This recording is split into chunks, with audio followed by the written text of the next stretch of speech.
Impermanence is the only constant. Everything you cling to will eventually disappear. Your youth, your relationships, your possessions, even your thoughts in this very moment are already dissolving into the past. Buddhism teaches anicca, the doctrine that nothing in existence remains static.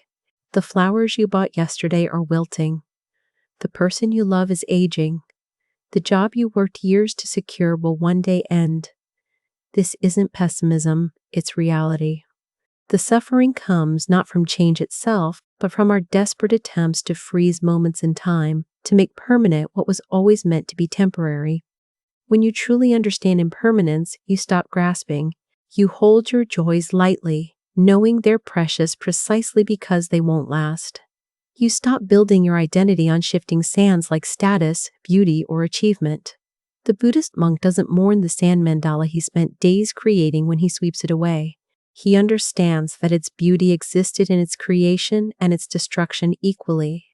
This teaching liberates you from the exhausting work of trying to control the uncontrollable, allowing you to finally experience peace not despite change but within it. Your suffering is self-created. You are the architect of your own misery. Buddhism's second noble truth states that the origin of suffering is tanha, craving or thirst, not the craving itself, but your relationship with it. You suffer not because you don't have what you want, but because you believe you need it to be complete. That promotion, that relationship, that validation, you've convinced yourself that happiness lies on the other side of obtaining them. But observe what happens when you get what you crave. The satisfaction evaporates almost immediately, replaced by new desires, new lacks, new suffering. You're on a hedonic treadmill, running faster and faster toward a horizon that recedes with every step. The teaching isn't that you should have no preferences or goals. It's that your peace cannot depend on outcomes you don't control. When you crave, you give power to external circumstances. When someone criticizes you and you suffer, it's not their words causing pain, it's your craving for approval. When you lose money and despair, it's not the loss itself, it's your attachment to security. Buddhism reveals the radical truth that between stimulus and suffering lies a space, and in that space is your freedom to choose a different response. The self you defend doesn't exist. Who are you really? Strip away your name, your job, your relationships, your memories, your body, and what remains? Buddhism teaches anatta, the doctrine of no self. The you that you spend your entire life protecting, promoting, and defending is a construct, a story your mind tells to create continuity in a stream of constantly changing experiences. You are not a noun, you are a verb, not a thing, but a process. Your cells regenerate, your thoughts arise and dissolve, your personality shifts with circumstances. The you of 10 years ago believed different things, valued different goals, even had a different body. Are you the same person or a different one? Both answers create problems because the question itself is based on a false premise. There is no unchanging essence called you. This isn't nihilistic, it's liberating. All your social anxiety stems from defending a self that doesn't exist. All your fear of death is about the loss of an identity that was always illusory. When you see through the illusion, you stop taking everything so personally. Criticism no longer wounds you deeply because there's no solid self to wound. Failure doesn't define you because there's no fixed you to define. You become fluid, adaptable, free. Desire is a contract for unhappiness. Every time you want something, you're making an agreement with suffering. You're saying, my peace depends on getting this thing, and until I have it, I will be incomplete. Buddhism doesn't teach you to eliminate all desire. That's impossible while living. It teaches you to see desire clearly, to understand its mechanism. Observe your mind when you want something intensely. Notice the tension, the mental rehearsing of scenarios, the constant planning and strategizing. You're not present, you're living in an imagined future. And notice what happens if you get what you want. There's a brief flash of satisfaction, then the mind immediately begins searching for the next thing to want. The problem isn't that objects of desire are bad. The problem is that you've outsourced your contentment to conditions that are temporary and outside your control.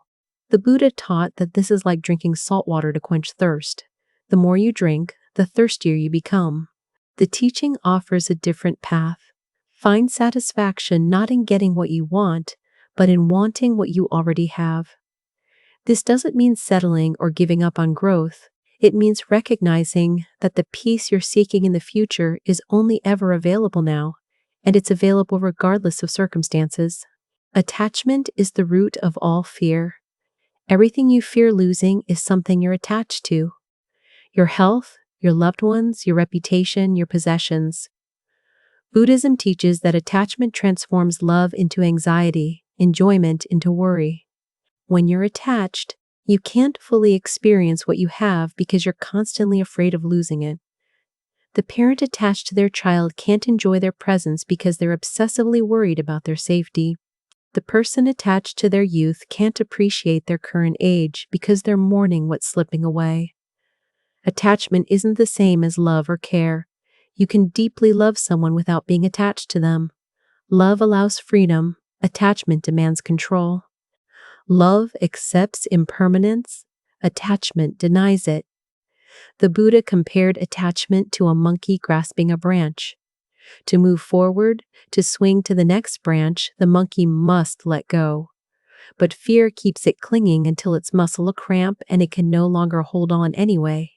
You will lose everything you're attached to eventually, either through change, distance, death, or your own changing desires.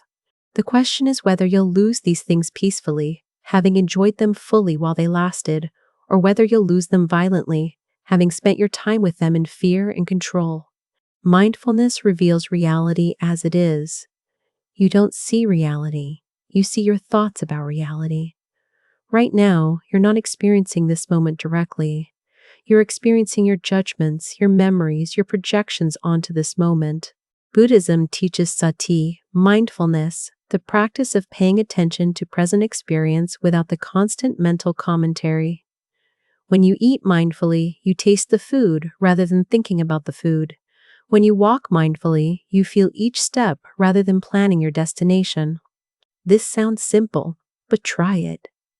You'll discover your mind has been on autopilot for most of your life, lost in an endless internal dialogue that rarely serves you.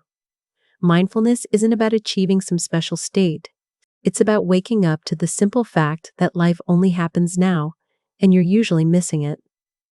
The irony is that the peace and clarity you're searching for in the future is already present in this moment, obscured only by your refusal to be here. When you practice mindfulness, you begin to see the gaps between thoughts, the space of pure awareness that's always been there beneath the mental noise. This space is your true nature, untouched by circumstances, unchanged by the storms of emotion and thought that pass through it. Compassion begins with yourself. You cannot give what you don't have. Buddhism teaches metta, loving kindness, and it begins with directing compassion toward yourself. Not the narcissistic self-love of ego, but genuine care for your own well-being.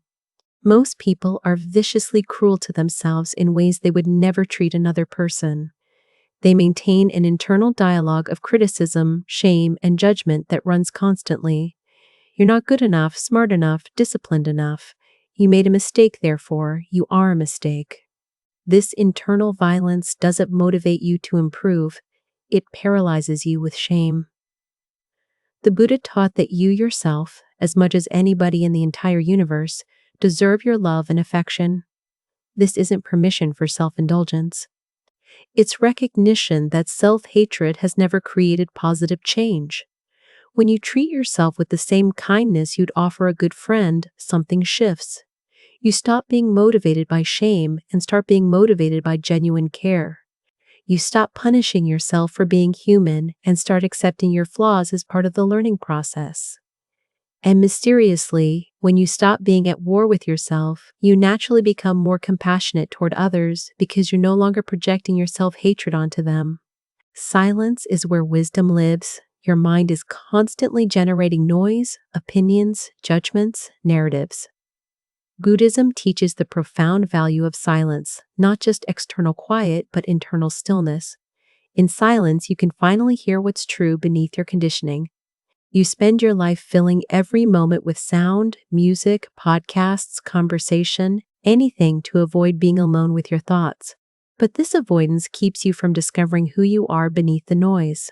The Buddha found enlightenment not in debate or study, but in silent meditation. In that silence, he could observe the patterns of his mind without being caught in them, see the nature of suffering without being overwhelmed by it. When you practice silence, you discover that most of your thoughts are repetitive, useless, and often actively harmful. You discover that beneath the mental chatter is a deeper intelligence, an awareness that doesn't need to constantly comment on everything. This awareness knows things your thinking mind cannot access. It knows when something is right or wrong before you can articulate why. It knows what you truly need versus what you've been conditioned to want. But you can only hear this wisdom when you stop talking, both externally and internally, and simply listen. Suffering is optional. Pain is inevitable, but suffering is a choice. Buddhism makes a crucial distinction between these two. Pain is physical or emotional discomfort arising from life's unavoidable difficulties. Suffering is the story you tell yourself about the pain, the resistance, the why me, the this shouldn't be happening. When you stub your toe, there's a moment of pure pain. Then immediately your mind adds layers. I'm so clumsy. This day is terrible. Nothing ever goes right for me. That's suffering. The pain lasted seconds, but the suffering can last hours or days if you let it. The Buddha taught that by accepting pain without resistance, you can experience it without the multiplication of suffering. This doesn't mean becoming passive or not seeking to change difficult circumstances. It means responding to life's difficulties from a place of clarity rather than reactivity. When you stop arguing with reality, stop insisting that things should be different than they are, the suffering dissolves even as challenges remain. You can lose a job without adding the story that you're a failure. You can experience physical pain without adding the terror that it will never end. You can face death without the suffering of denial. The pain remains, but the suffering, that's optional. The present moment is all you have. You cannot live in the past or the future. You can only think about them now. Buddhism teaches that the present moment is the only place where life actually occurs. Yesterday is a memory occurring now. Tomorrow is an imagination occurring now. This moment, regardless of its content, is all you will ever have. Yet most people spend their entire lives mentally absent, dwelling in regret about the past or anxiety about the future. They're always preparing to live, never actually living. The mind tells you that happiness lies in the future, after you achieve your goals, after circumstances improve. But observe what happens when you reach those future moments. Your mind immediately creates new futures to long for, new reasons why now isn't good enough. The present moment is never good enough for the mind, because the mind's job is to solve problems, and presence isn't a problem to be solved. When you fully inhabit this moment, you discover something shocking. There's usually nothing wrong right now. Your thoughts about now might be negative, your body might be uncomfortable, but in this precise moment, there's just life happening. A breath moving in and out, sounds occurring, sensations arising. When you stop adding your narrative to this moment, when you simply allow it to be as it is, you find a peace that doesn't depend on circumstances. This is the peace the Buddha pointed to, not in some future enlightened state, but here, now, in the only moment that exists. Karma is about cause and effect.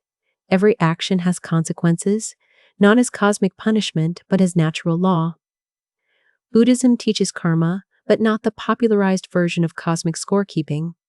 Karma simply means that actions rooted in greed, hatred, and delusion create suffering, while actions rooted in generosity, compassion, and wisdom create well-being. This isn't mystical, it's observable. When you lie, you create suffering for yourself through guilt, through the need to maintain the lie, through the erosion of trust in your relationships.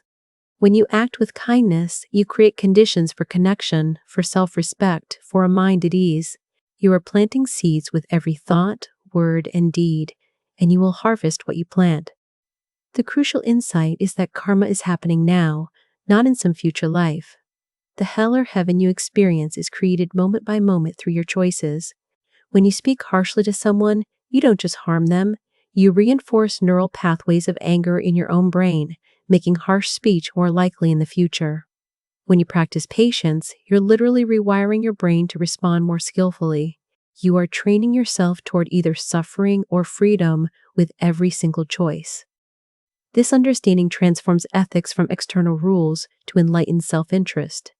You act ethically not because you should, but because you understand that harming others is harming yourself. Letting go is not giving up. Release is the path to freedom, not defeat.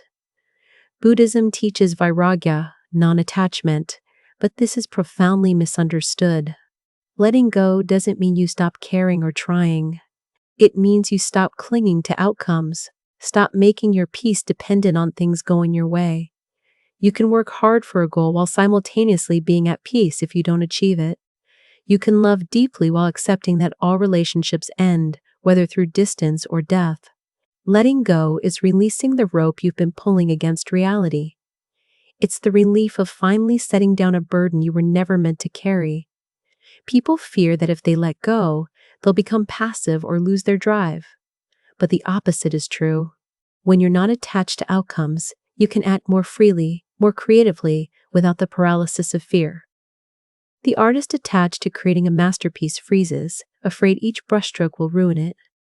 The artist who has let go paints freely and paradoxically creates better work. What you're letting go of isn't the things themselves, but your demand that reality conform to your preferences. You're letting go of the exhausting work of trying to control what cannot be controlled. And in that release, you discover a deeper engagement with life, one based not on grasping, but on open-handed presence. The middle way rejects extremes. Balance is the path to wisdom, not moderation for its own sake. Buddhism teaches the middle way, discovered by the Buddha when he rejected both the extreme indulgence of his princely life and the extreme asceticism of his years as a wandering monk. Neither hedonism nor self-torture leads to enlightenment. The middle way isn't a bland compromise, it's a dynamic equilibrium found through wisdom.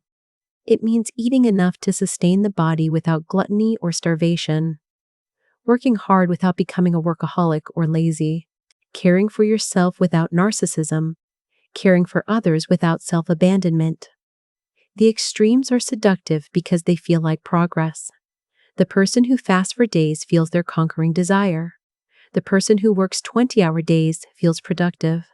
But these extremes are unsustainable and ultimately counterproductive. They arise from the same craving they claim to solve, the craving to be special, to transcend being human.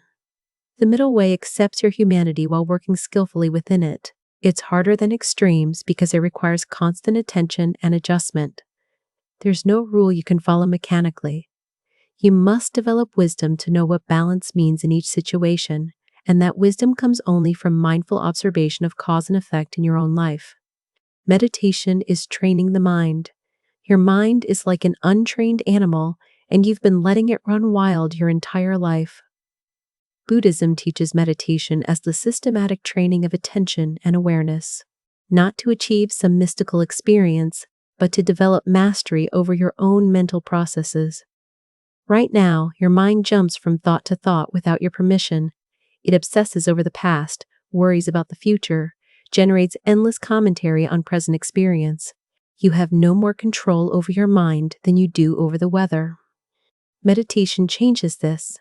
By repeatedly bringing attention back to a chosen object like the breath, you're building the muscle of concentration. By observing thoughts without following them, you're learning to disidentify from mental content. Gradually, you discover you are not your thoughts. You are the awareness in which thoughts appear. This is revolutionary. It means depression is not you being depressed. It's you experiencing thoughts and feelings of depression. Anger is not you being angry. It's you experiencing the arising of anger. This creates space, choice, freedom. You don't have to believe every thought or act on every impulse. Through meditation, you're debugging the operating system of your mind, noticing and correcting the habitual patterns that create suffering. It's not mystical, it's practical mental training, and it's the most important skill you'll ever develop. Gratitude transforms suffering. What you focus on expands. And Buddhism teaches the deliberate cultivation of appreciation, not as positive thinking or denial, but as a shift in perception that reveals what's already present. Your mind is biased toward negativity, constantly scanning for problems, threats, and lacks. This kept your ancestors alive, but in modern life it creates unnecessary suffering. You have food, shelter, health, relationships, yet your mind focuses on what's missing, what's wrong, what could be better. Gratitude is the practice of redirecting attention to what is working, what is present, what is given. When you practice gratitude, you're not pretending problems don't exist. You're choosing to acknowledge the full picture rather than the selective negativity your mind prefers. Someone practicing gratitude can simultaneously recognize their difficulties and appreciate their blessings. This isn't naive, it's accurate. The Buddha taught that even in the midst of suffering, there are elements of non-suffering if you're willing to see them. Even on the worst day, you're breathing, you're aware, you're alive. These aren't small things. Gratitude doesn't make problems disappear, but it changes your relationship with them. You face difficulties from a foundation of appreciation rather than resentment, and this changes everything about your capacity to navigate challenges with grace. Comparison is poison. You will never find peace by measuring yourself against others. Buddhism teaches that comparison is a form of violence you inflict on yourself, a guaranteed path to suffering. When you compare yourself to those you perceive as superior, you feel inadequate. When you compare yourself to those you perceive as inferior, you feel smugly superior but anxious about maintaining your position. Either way, you suffer. The mind loves comparison because it creates a sense of self. You know who you are by measuring yourself against others. But this self is entirely dependent on external reference points, making it fragile and anxiety-ridden. Someone is always richer, more attractive, more successful, more enlightened. You can never win the comparison game because the finish line constantly moves. The Buddha taught to focus on your own path, your own progress, your own relationship with the present moment. Another person's journey is irrelevant to yours. Their successes don't diminish you, their failures don't elevate you. When you stop comparing, you discover something remarkable. You can appreciate others' qualities without feeling diminished. You can acknowledge your own strengths without arrogance. You can simply be yourself without the exhausting work of measuring and ranking. This is true freedom. The freedom to exist without justification, without proof of worth, without the need to be better than anyone else. Morality is about reducing harm. Ethics aren't arbitrary rules imposed by authority. They're guidelines for reducing suffering. Buddhism teaches 5 basic precepts, not as commandments but as training principles. Don't kill, don't steal, don't lie, don't engage in sexual misconduct, don't use intoxicants that cloud the mind. These aren't moral absolutes that make you a good person if you follow them. They're practical wisdom about what creates suffering and what creates well-being. When you examine each precept, you see it's about not harming yourself or others. Killing creates trauma for everyone involved.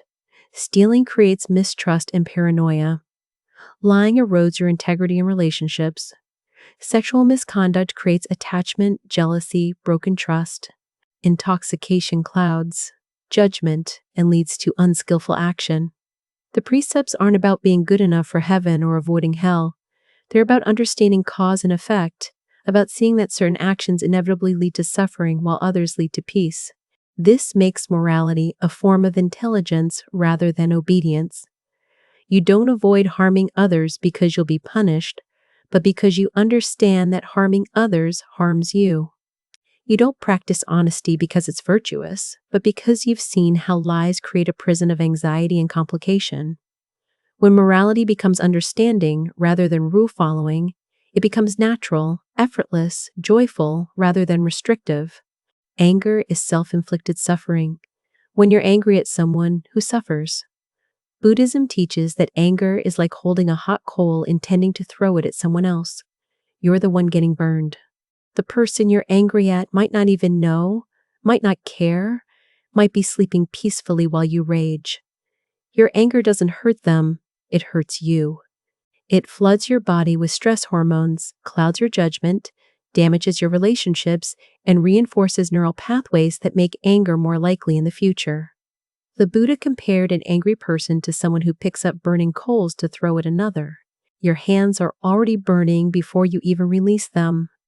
This doesn't mean anger isn't sometimes justified or that you should suppress it. It means you should understand what anger actually is. It's an emergency response, useful in acute physical danger, but maladaptive in most modern situations. When someone cuts you off in traffic, or criticizes your work, or betrays your trust, anger doesn't help. It feels like it does because anger creates a sense of power and righteousness, but observe what happens next. Does the anger solve the problem or create new ones? The alternative isn't passivity. It's responding to situations from clarity rather than reactivity. You can set boundaries, protect yourself, even take strong action without the poison of anger. And when anger does arise, you can observe it, feel it in your body, watch it peak and subside, without believing the stories it tells or acting on its commands. Everything is connected. Nothing exists in isolation, and Buddhism teaches the profound interdependence of all phenomena. Your breath depends on trees, trees depend on soil, soil depends on decomposition, decomposition depends on death. Your meal today involved countless beings, farmers, truckers, store workers, and traces back through incomprehensible webs of causation. The shirt you're wearing exists because of cotton plants, textile workers, designers, machinery, petroleum for synthetic fibers. You cannot point to any single thing that stands alone. This understanding of interconnection, called dependent origination, reveals that the boundaries you draw between self and other are artificial. You are not a separate island, but a node in an infinite web. This has profound implications. When you harm the environment, you harm yourself. When you contribute to others' suffering, you poison the collective field in which you exist. When you generate compassion, it ripples out in ways you cannot track. The Buddha taught that understanding interconnection naturally gives rise to compassion and responsibility. When you truly see that the other is not separate from you, harming them becomes as foolish as cutting your own hand. Helping them becomes enlightened self-interest. You begin to see your individual well-being as inseparable from collective well-being, and this transforms how you move through the world. Not from obligation or morality, but from clear seeing of what is. Acceptance is not resignation. Accepting reality doesn't mean approving of it or giving up on change. Buddhism teaches radical acceptance of what is, while simultaneously working skillfully to create conditions for change. These aren't contradictory, they're complementary. When you refuse to accept reality as it is, you waste energy fighting against what has already happened. Someone hurt you, you lost money, you got sick. These are facts. No amount of wishing they weren't true changes them. Non-acceptance is the mental tantrum of insisting reality should be different than it is, and this tantrum prevents you from responding effectively. Acceptance means clearly seeing and acknowledging what is true right now without the overlay of judgment or resistance. From this clarity, you can then take appropriate action. The person who accepts they have cancer can research treatments, make lifestyle changes, seek support. The person who refuses to accept it wastes time in denial and bargaining, delaying effective response. Acceptance is the foundation of skillful action, not its opposite. It's like a martial artist who doesn't resist an opponent's force, but accepts its direction and uses it.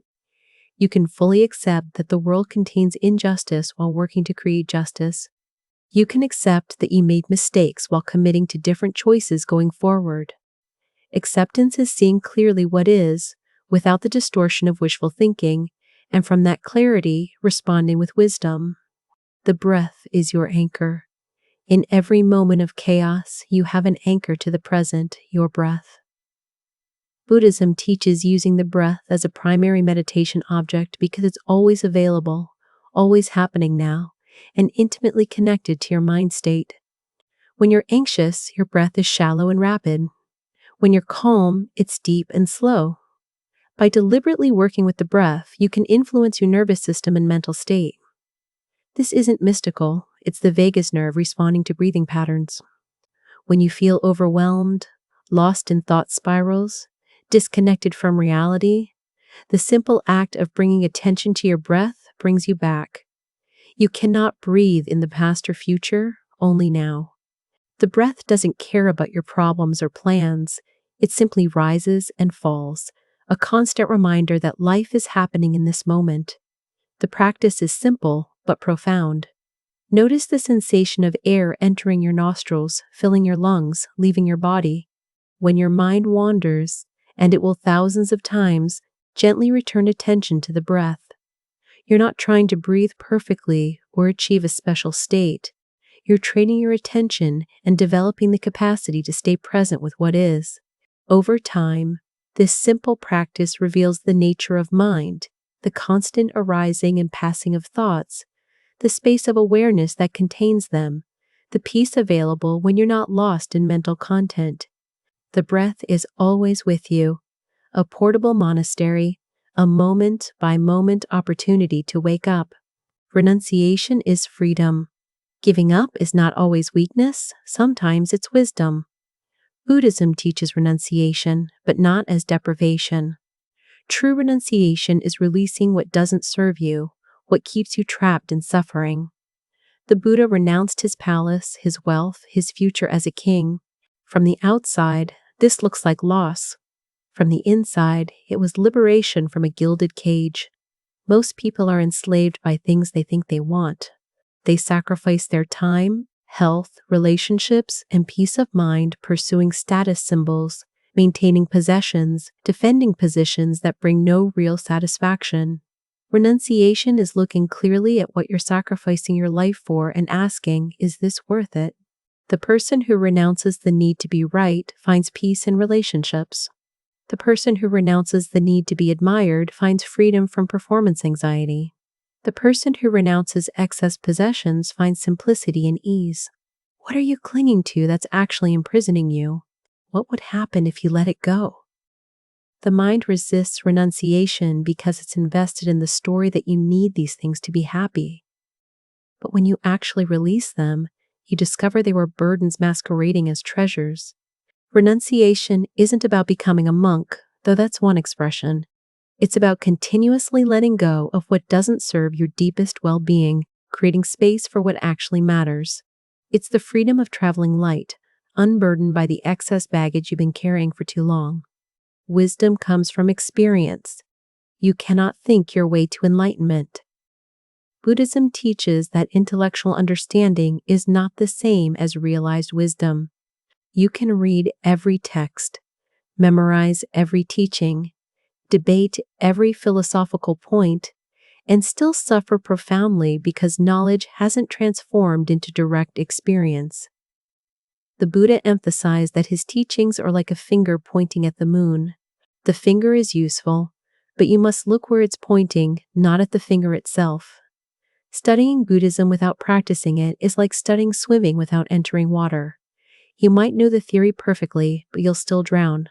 The transformation comes from direct investigation of your own experience. When you sit in meditation and observe your mind, you're not learning about Buddhism, you're directly encountering the truths the Buddha described. You see for yourself that thoughts arise and pass, that clinging creates suffering, that awareness is unchanging even as its contents constantly shift. This direct seeing cannot be transmitted through words, it must be lived.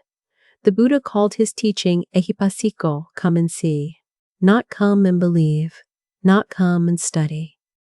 Come and look directly at your own experience. Test these teachings against reality. Verify them for yourself.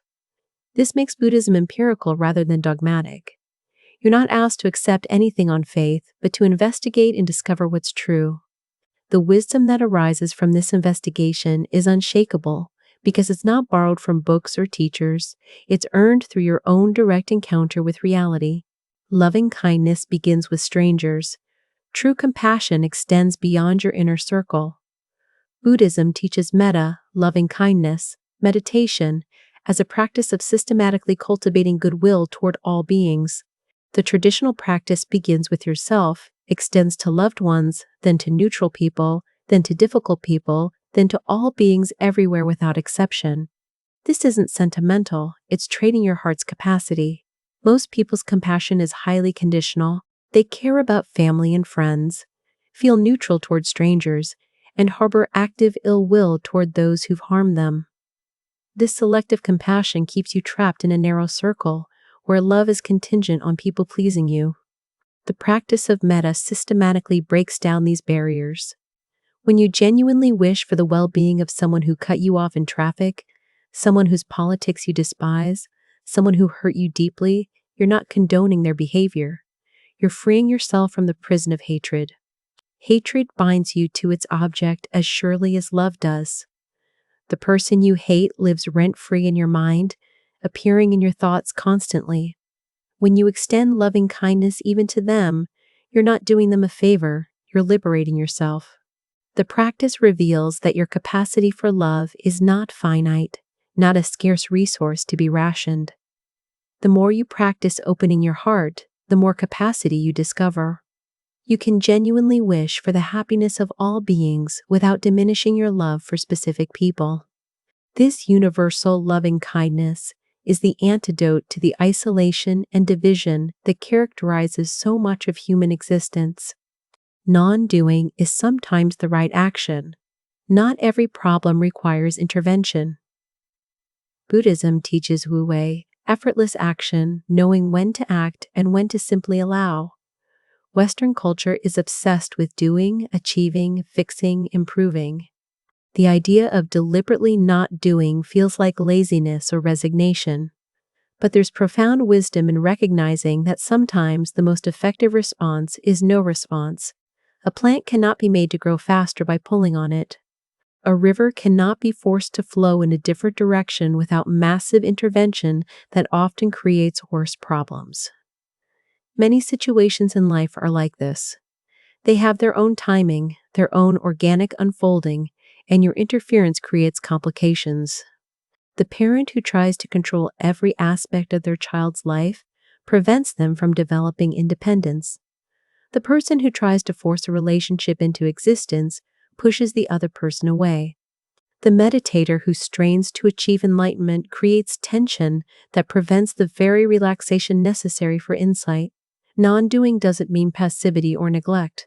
It means recognizing when your action arises from wisdom versus when it arises from anxiety's need to do something, anything, to feel in control. It means having the patience to wait for the right moment, the wisdom to know when conditions are ripe, the trust to let things unfold naturally. In a culture that valorizes constant productivity, non-doing is revolutionary. It's the courage to stop, to wait, to allow, trusting that not every gap needs to be filled, not every silence needs to be broken, not every problem needs your immediate intervention. Death is the greatest teacher. You are going to die, and this truth should inform how you live. Buddhism doesn't shy away from death, it makes it central to the path. The contemplation of death isn't morbid, it's the most effective way to clarify what matters. When you truly face your mortality, trivial concerns dissolve. The grudge you've been nursing, the status you've been chasing, the approval you've been seeking, they all reveal themselves as distractions from the single most important question: how will you use this brief, precious, unrepeatable life? The Buddha taught his monks to regularly reflect on death, not to become depressed, but to become present. When you remember you will die, you stop postponing what matters. You stop saving your good dishes for special occasions.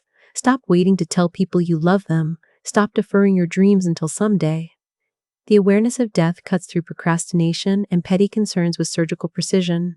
It also transforms your relationship with fear. What's the worst that can happen? You'll be embarrassed? You'll fail? You'll lose money? None of it matters compared to the fact that you're dying. This isn't nihilistic, it's liberating. When you fully accept death, you paradoxically become free to live. You stop clinging so desperately to security. Stop being controlled by others' opinions. Stop wasting time on things that don't genuinely matter to you. Death isn't the opposite of life. It's what makes life precious. Every moment gains significance from its impermanence. Speech should be truthful and useful. Words create reality, and Buddhism teaches right speech as one component of the Eightfold Path. This doesn't mean just avoiding lies. It means speaking truthfully, speaking kindly, speaking only what's useful and timely. Before you speak, the Buddha taught to ask, is it true? Is it kind? Is it necessary? Most speech fails one or more of these tests. You gossip, sharing information that's true but unkind and unnecessary. You compliment insincerely, being kind but dishonest.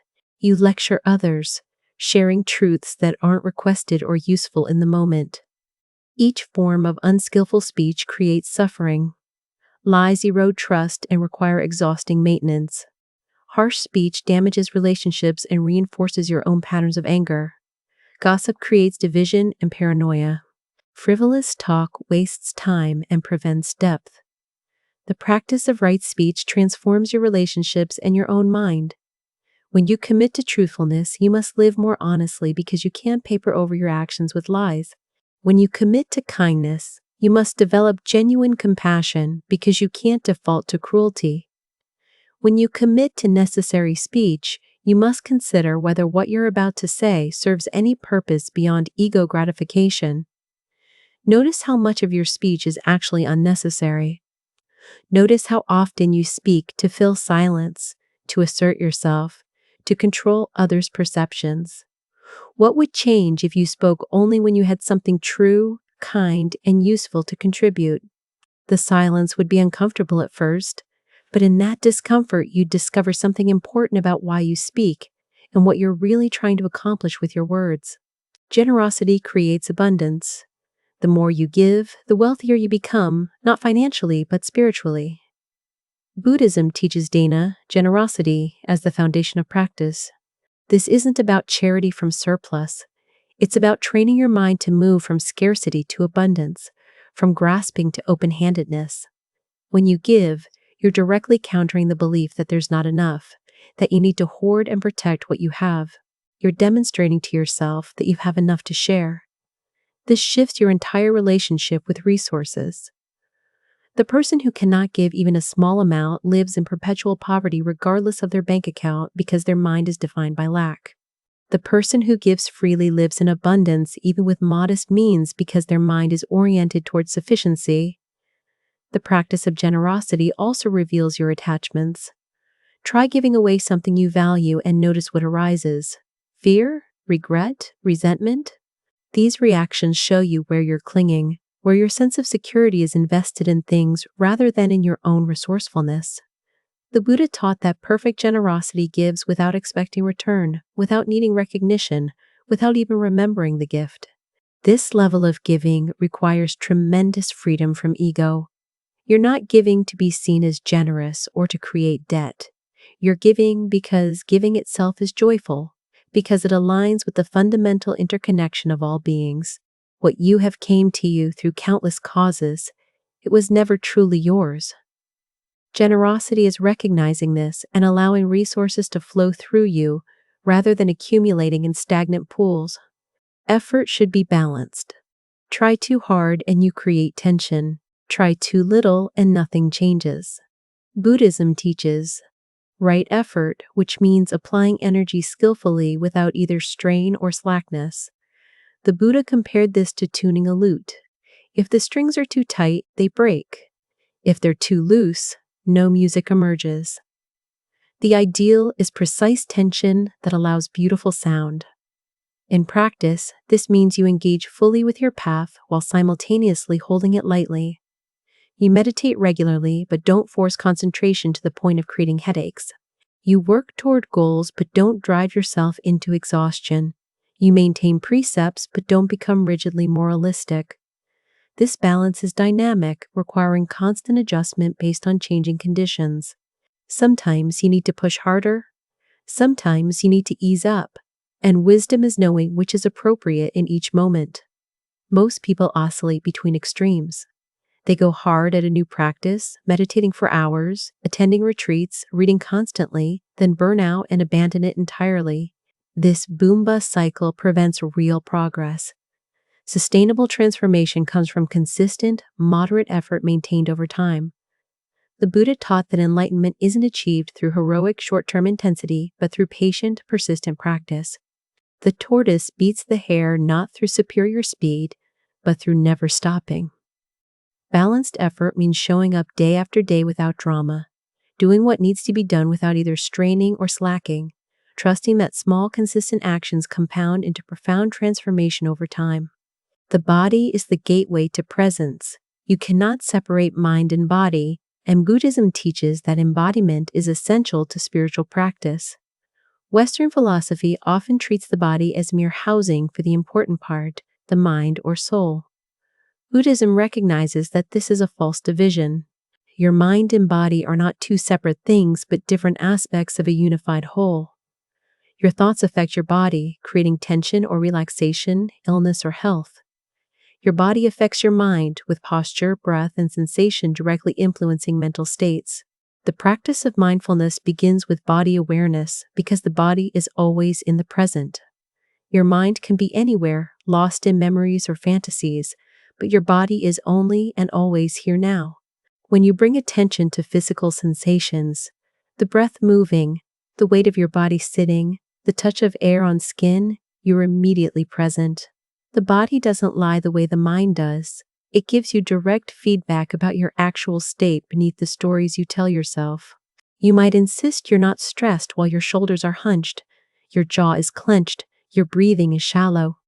The body reveals the truth. By developing sensitivity to bodily experience, you create an early warning system for mental states. You can feel anger arising as heat and tension before it becomes a full rage. You can feel anxiety as tightness in the chest before it becomes panic. This awareness gives you a gap, a moment of choice before you're swept away. Buddhism also teaches that the body itself is a subject for contemplation. Observe its constant change, its vulnerability, its inevitable decay. This isn't to hate the body, but to see it clearly without either attachment or aversion, recognizing it as one more impermanent phenomenon arising in awareness. Community supports the path. You cannot do this alone. Buddhism teaches the importance of Sangha, spiritual community.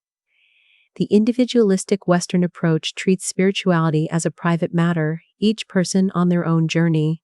Buddhism recognizes that you are profoundly influenced by those around you, and that practicing in isolation is difficult to the point of impossibility. The Sangha provides support, accountability, collective wisdom, and living examples of the teachings in action. When your practice wavers, the community holds you.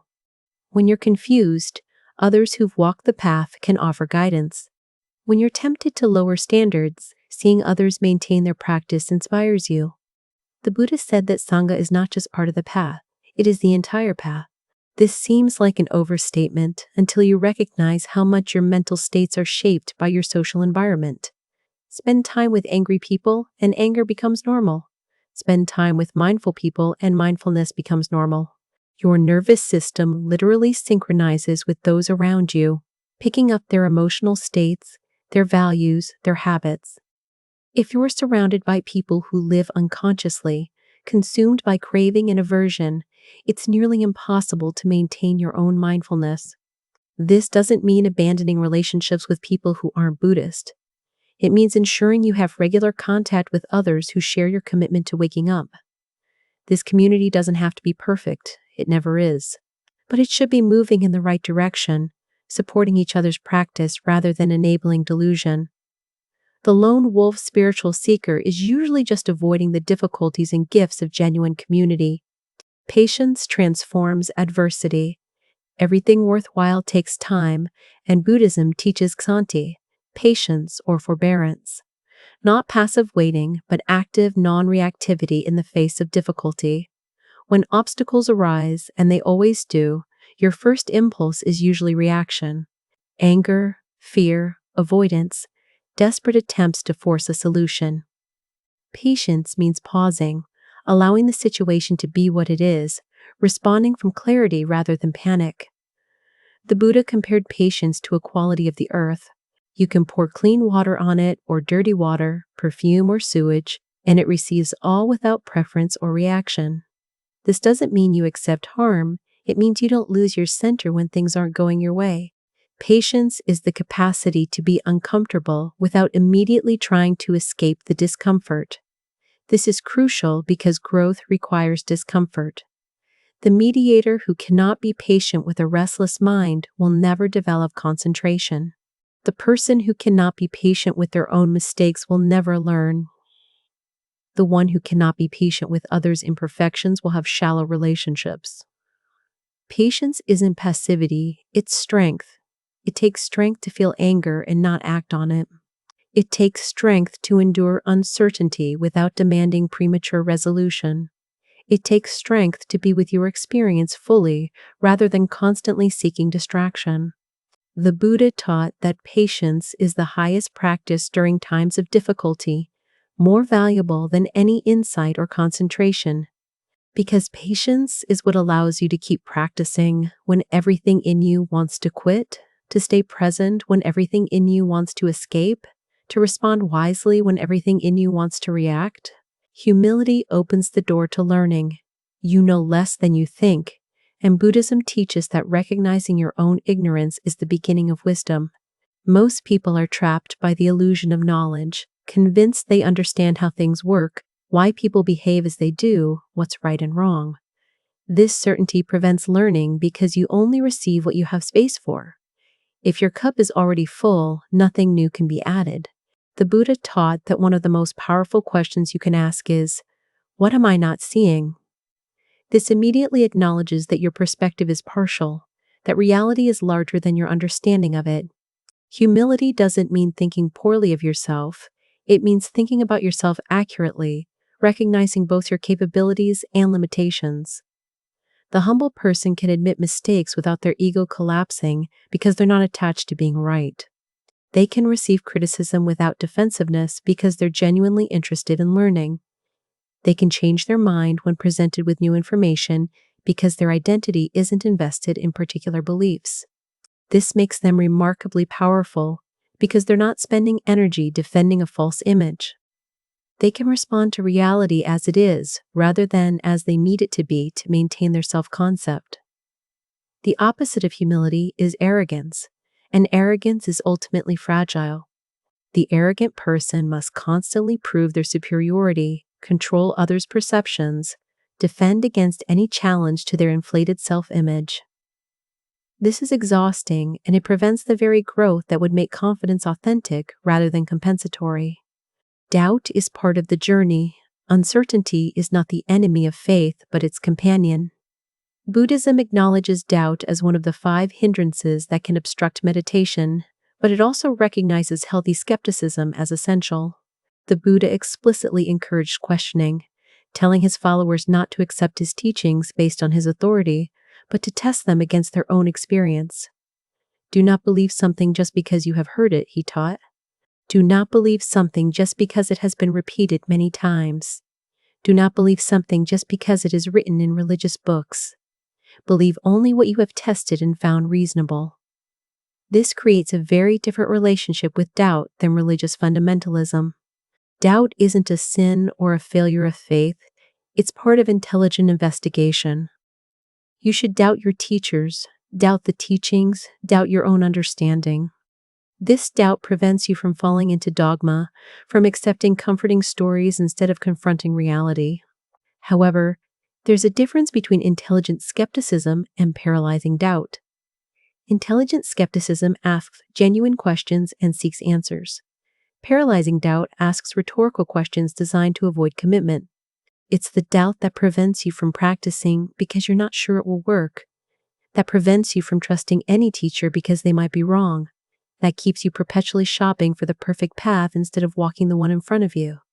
The practice is to doubt wisely, to question without letting questions become an excuse for non-engagement, to remain open while simultaneously committing fully to what you're currently practicing.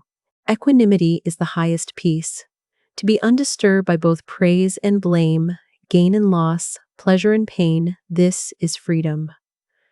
Buddhism teaches upekkha, equanimity, as the culmination of practice. Equanimity isn't indifference or cold detachment, it's balance. It's the quality of mind that can remain centered regardless of circumstances.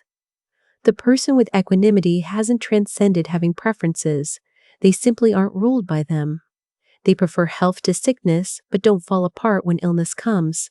They enjoy success, but aren't devastated by failure. They appreciate pleasure, but don't cling desperately when it fades. This might sound like emotional flatness, but it's the opposite. Equanimity allows for full feeling without being overwhelmed. You can feel grief without being destroyed by it. You can feel joy without becoming manic. You can experience the full range of human emotion while maintaining your center. The Buddha compared equanimity to a mountain in a storm. The storm rages, wind and rain assault the mountain, but the mountain remains unmoved, not because it's blocking the storm, but because its foundation is so solid that surface weather doesn't shake it. This is different from suppression or dissociation. The mountain feels the storm on its surface while remaining stable at its core. Developing equanimity is a gradual process. It begins with small things, noticing when you're thrown off balance by minor inconveniences and deliberately returning to center. Over time, you can maintain balance through larger difficulties. Eventually, the things that would have shattered you barely create a ripple. This isn't because you've become hard or uncaring, but because you've found a stability that doesn't depend on circumstances. The mind creates all experience. Your perception is not reality, and Buddhism teaches that the mind is the forerunner of all things. What you see, hear, feel, and think isn't objective reality, but your mind's interpretation of sensory data. Two people can witness the same event and have completely different experiences based on their mental conditioning. The Buddha's first words in the Dhammapada are, "We are what we think. All that we are arises with our thoughts. With our thoughts, we make the world." This isn't New Age magical thinking. It's recognition of a psychological fact. If you walk into a party believing people will judge you, you'll interpret neutral expressions as hostile and misfriendly overtures. Your belief creates your experience, which then confirms your belief. If you walk into nature believing it's dangerous, you'll see threats everywhere. If you walk in believing it's beautiful, you'll see wonder. The external world is the same, but your experience is completely different based on mental lens. This teaching is empowering because it means you're not a victim of external circumstances. You cannot always control what happens, but you can transform your relationship with what happens. The practice is to observe your mind closely enough to see this process in action. Watch how interpretation arises between sensation and reaction. See how your thoughts color neutral experience. Notice how quickly you move from perception to story to emotional reaction. When you can see this process, you can intervene in it. You can choose different interpretations, question your assumptions, respond from wisdom rather than conditioned reaction. Boredom is a doorway. That uncomfortable restlessness when nothing is happening is pointing to something crucial. Buddhism recognizes boredom not as something to be filled with distraction, but as an opportunity for insight. You flee from boredom constantly, reaching for your phone, turning on entertainment, seeking stimulation. But what are you running from? Boredom arises when the mind has no object to grasp, no problem to solve, no entertainment to consume. It's the withdrawal symptom of constant stimulation. The discomfort you feel isn't actually from the present moment, which is usually neutral. It's from craving for something other than what is. When you can sit with boredom without reaching for distraction, you discover several things. First, boredom itself is impermanent. Like all mental states, it arises, peaks, and dissolves on its own if you don't feed it. Second, beneath boredom is often anxiety, the fear of being alone with yourself, of not being productive, of missing out. Third, on the other side of boredom is presence. When you stop requiring entertainment, you begin to notice the richness of ordinary experience. The play of light, the sensation of breathing, the spaciousness of mind when it's not constantly grasping. This is why meditation practice is often boring. It's deliberately stripping away stimulation so you can see what's underneath. The person who cannot tolerate boredom is enslaved to external conditions for their peace. The person who can be with boredom has found freedom within themselves, an unconditional contentment that doesn't require constant input. Ethics are not punishment. Following precepts isn't about being good, It's about being happy. Buddhism reframes morality from obligation to intelligence. You don't avoid killing because it's sinful, but because it creates suffering for yourself and others. You don't practice generosity because you should, but because it transforms your relationship with scarcity and fear. Each ethical guideline is pointing to a cause and effect relationship between action and well-being. This makes ethics experimental rather than dogmatic. You can test whether lying actually creates more peace or more complication in your life. You can observe whether kindness or cruelty leads to better outcomes for everyone involved. You can investigate your own experience to see if these teachings are true.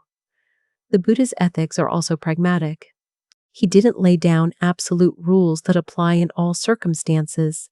Instead, he taught principles and expected people to apply wisdom to specific situations. Sometimes, lying is the most compassionate response, like lying to violent aggressors about the location of their intended victims. Sometimes, harsh speech is necessary to prevent greater harm. The key is intention and understanding. When you break a precept mindfully, understanding the cost and benefit, making the choice deliberately, that's different from breaking it reactively out of delusion. The purpose of precepts isn't to make you morally pure, but to create conditions for peace and clarity. When you live ethically, your mind is quieter. You're not maintaining lies, defending harm you've caused, or carrying guilt. This mental ease is the foundation for deeper practice. Consistency beats intensity. A little practice every day transforms you more than sporadic heroic efforts. Buddhism emphasizes regularity over dramatic displays. The person who meditates for 10 minutes every single morning makes more progress than the person who sits for 3 hours once a month. Why? Because transformation happens through repetition, through literally rewiring neural pathways over time. Each time you bring your mind back to the breath, you're strengthening the muscle of attention. Each time you observe a thought without following it, you're loosening identification with mental content. These micro changes compound over months and years into fundamental shifts in consciousness. But if you only practice occasionally, you never build momentum. You're starting over each time rather than continuing from where you left off. It's like trying to boil water by heating it intensely for a moment, then letting it cool before heating again. It never reaches the boiling point. Consistent, gentle heat eventually transforms water to steam. The same principle applies to all aspects of practice. Better to practice one precept imperfectly every day than to follow all 5 perfectly for a week before abandoning them.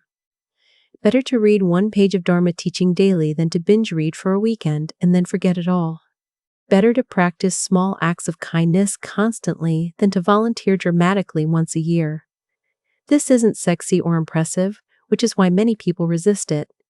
We want the dramatic transformation, the peak experience, the story we can tell. But the Buddha's enlightenment came after years of consistent practice, not a sudden bolt from the blue. Trust the process of small steps repeated over time. Reality is your teacher. Every moment offers a lesson if you're paying attention. Buddhism teaches that you don't need special circumstances or exotic locations to practice. Your ordinary life, exactly as it is, contains everything necessary for awakening. The irritating coworker is teaching you patience. The traffic delay is teaching you acceptance. The mistake you made is teaching you humility. But you can only receive these lessons if you approach experience with curiosity rather than resistance. Most people divide life into practice, time, and real life. They meditate in the morning, then spend the rest of the day on autopilot, reacting habitually to whatever arises. But the Buddha taught that every moment is practice. Walking is practice. Eating is practice. Talking is practice. Waiting in line is practice.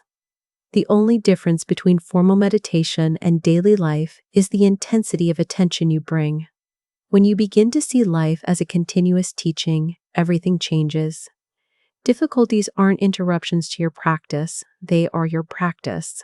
The very things you've been trying to avoid or eliminate are precisely what you need to work with. The anxiety you feel before a presentation is showing you attachment to self-image.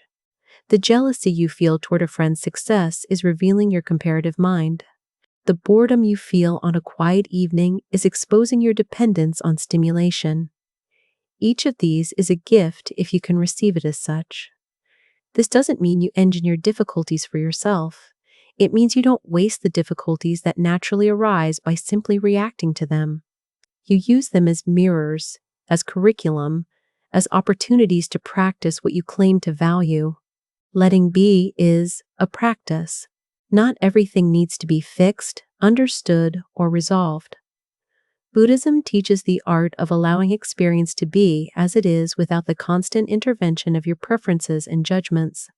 This is harder than it sounds because the mind is a meaning-making machine, constantly trying to figure things out, fix problems, improve situations.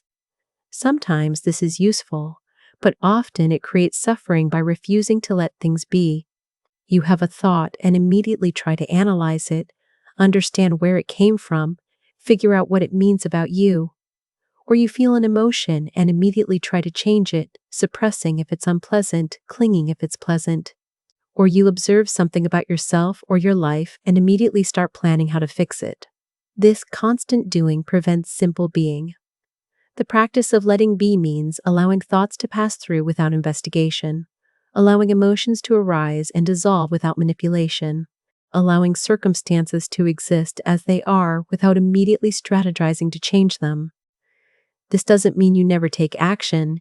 It means you create space before acting. You let reality present itself fully before you try to alter it. When you practice letting be, you discover that many things resolve themselves without your intervention. The difficult emotion you are about to spiral into passes on its own. The problem you are about to force a solution to becomes clear. The thought you are about to follow into anxiety simply dissolves. The mind's default is meddling, and this creates much of your suffering. Learning to sometimes do nothing, to simply observe and allow, is a profound relief. You are not your story. The narrative you tell about yourself is exactly that, a narrative. Buddhism teaches that identity is constructed, a story you've been telling so long you believe it's truth.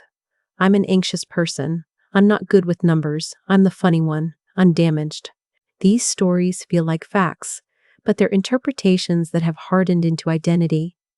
The danger of stories is they become self-fulfilling prophecies. If you believe you're an anxious person, you'll interpret ambiguous situations as threatening, pay attention to evidence that confirms your anxiety, and miss evidence to the contrary. Your story becomes a lens that filters reality to confirm itself. The practice is to notice these stories as they arise.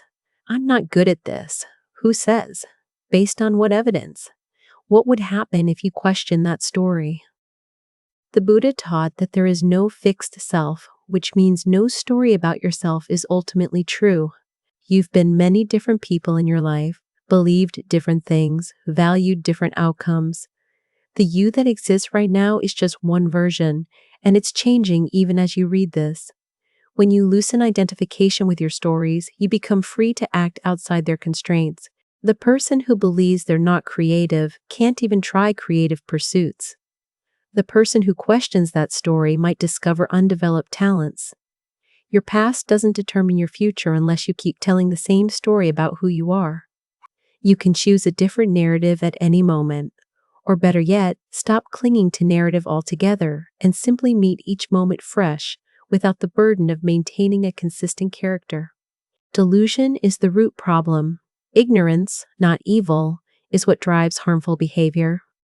Buddhism identifies 3 poisons that are the root of all suffering: greed, hatred, and delusion.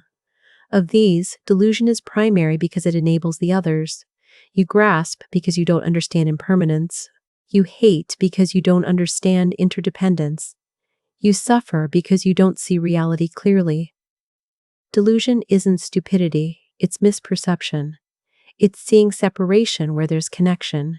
It's seeing permanence where everything is changing. It's seeing self where there's only a process.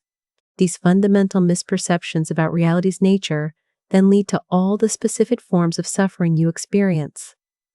The good news is that delusion can be corrected through investigation and insight. Unlike evil, which religious traditions often see as an intrinsic stain requiring redemption. Delusion simply requires clearer seeing. You don't need to be saved from sin, you need to wake up from confusion. This is why Buddhism emphasizes wisdom development. The path isn't about becoming a better person through willpower. It's about seeing more clearly until unskillful behavior naturally falls away. When you truly understand that harming others harms yourself, you stop harming others not through moral effort but through wisdom. When you truly see impermanence, you stop clinging not because you should, but because you understand it's futile. This makes the path less about fighting your tendencies and more about illuminating them until they dissolve in the light of clear seeing. Everything changes, even you. The person you were a decade ago no longer exists. Buddhism's teaching on impermanence isn't theoretical, it's immediate and total. Everything is changing right now, your body, your thoughts, your relationships, the entire world.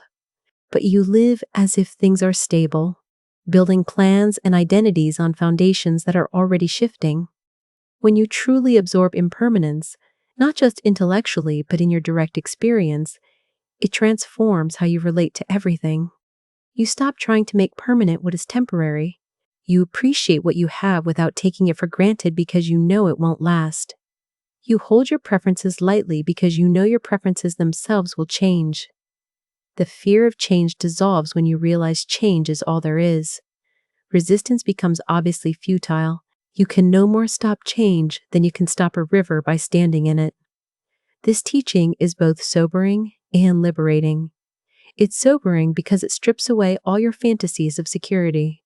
Nothing is safe, nothing is guaranteed, everything you love will be lost. But it's liberating because when you truly accept this, you can finally relax. You stop the exhausting work of trying to freeze life in a particular configuration. You become more present because you understand that this moment, exactly as it is, will never come again.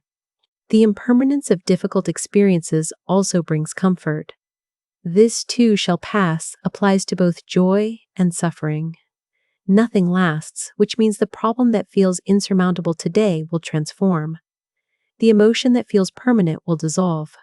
Change is guaranteed, and that guarantee is the only security you actually have. Questioning is sacred. Never stop asking why. Buddhism doesn't provide a catechism of beliefs you must accept. It provides a method of investigation.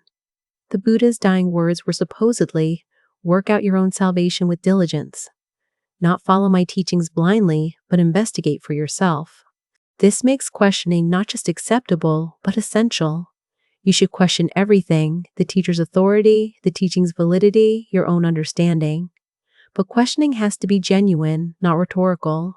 Genuine questions seek understanding. Rhetorical questions defend positions. Genuine questions are willing to be answered. Rhetorical questions are designed to avoid answers. When you genuinely question, you're vulnerable. You might discover you're wrong, that your worldview needs updating, that you need to change. This is uncomfortable, which is why many people prefer the safety of either blind faith or cynical rejection. Real questioning lives in the middle, open but discerning. The practice is to bring this questioning attitude to your direct experience. Does getting what you want actually bring lasting happiness? Does avoiding discomfort actually reduce suffering? Does defending your self-image actually create security? These aren't philosophical questions, they're empirical. You can investigate them in your own life and discover the answers. This makes Buddhism scientific in approach, proposing hypotheses about reality and encouraging you to test them.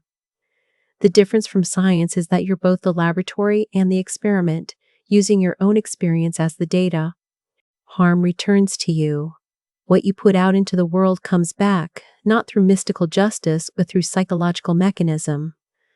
When you harm others, you're training your own mind in harmfulness. You're strengthening neural pathways of anger, cruelty, and separation. This makes you more likely to cause harm in the future, creating a cycle that damages you as much as your victims. Beyond this, harm creates guilt, paranoia, and relationship breakdown. When you lie, you must remember your lies and maintain them. When you steal, you must fear being caught. When you hurt someone, you must either harden against your conscience or carry the weight of what you've done. The person who causes harm lives in a hostile world of their own creation, unable to trust because they know they themselves cannot be trusted. Conversely, when you help others, you're training your mind in generosity and connection. You're creating positive relationships and a sense of self-respect. You move through the world more easily because people respond to your goodwill with their own. This isn't karma as cosmic reward and punishment. It's karma as natural consequence. You become what you practice. If you practice harmfulness, you become a harmful person living in a painful mental state. If you practice kindness, you become a kind person living in a more peaceful state. The external circumstances might not change immediately, but your internal experience absolutely does. Buddhism teaches that this is the most direct form of self-interest. Treat others well because their well-being is inseparable from your own. Attachment to views causes conflict. You don't have to believe everything you think. Buddhism warns against clinging to views, to rigid opinions about how things are or should be. Notice how you relate to your beliefs. Do you hold them lightly, willing to update them with new information?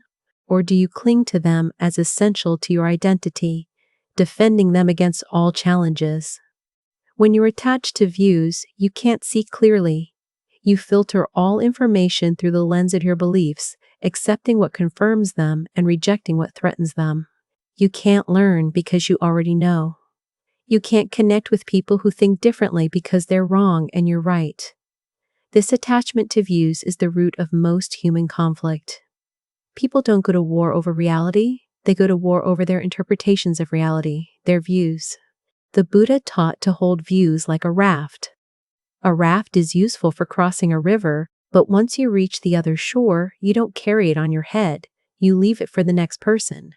Similarly, beliefs and perspectives are useful tools, but they shouldn't become burdens you haul through life. They're meant to be used and discarded as circumstances change. This doesn't mean you have no perspective or that all views are equally valid. It means you hold your views provisionally, knowing they're partial, knowing reality is larger than your current understanding of it. This intellectual humility allows for growth, for genuine dialogue, for the possibility of being wrong. The person attached to views is trapped in the prison of their own certainty. The person who holds views lightly is free to explore. Contentment is not complacency. Being satisfied with what you have doesn't mean giving up on growth. This is a common misunderstanding of Buddhist teachings on contentment. People hear accept what is and think it means settling, not striving, letting things fall apart. But contentment and aspiration aren't contradictory. Contentment is being at peace with your present circumstances while working to create better ones. It's the middle path between grasping ambition that's never satisfied and resigned apathy that doesn't try. You can be content with your current job while developing skills for a better one. You can be at peace with your body while exercising to be healthier. You can accept your level of understanding while studying to deepen it. The difference is your motivation. Are you improving because you're running from self-hatred and inadequacy? Or because you're caring for yourself from a place of wholeness? The first creates suffering regardless of outcomes. The second allows for peace throughout the process. The Buddha himself demonstrated this. After his enlightenment, he could have remained in blissful meditation.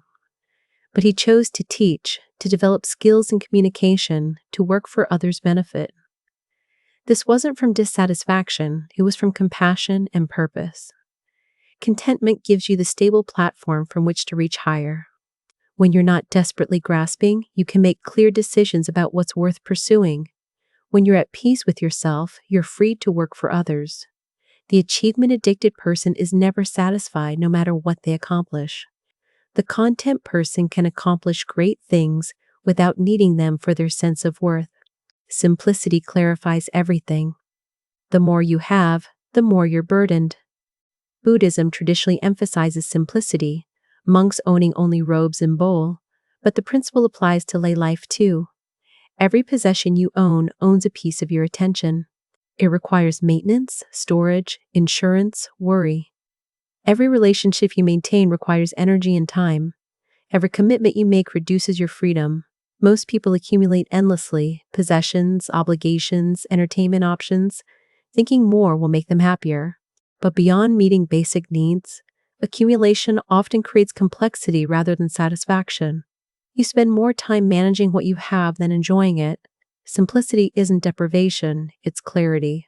When you reduce your possessions to what you actually use and value, you know where everything is and can appreciate it.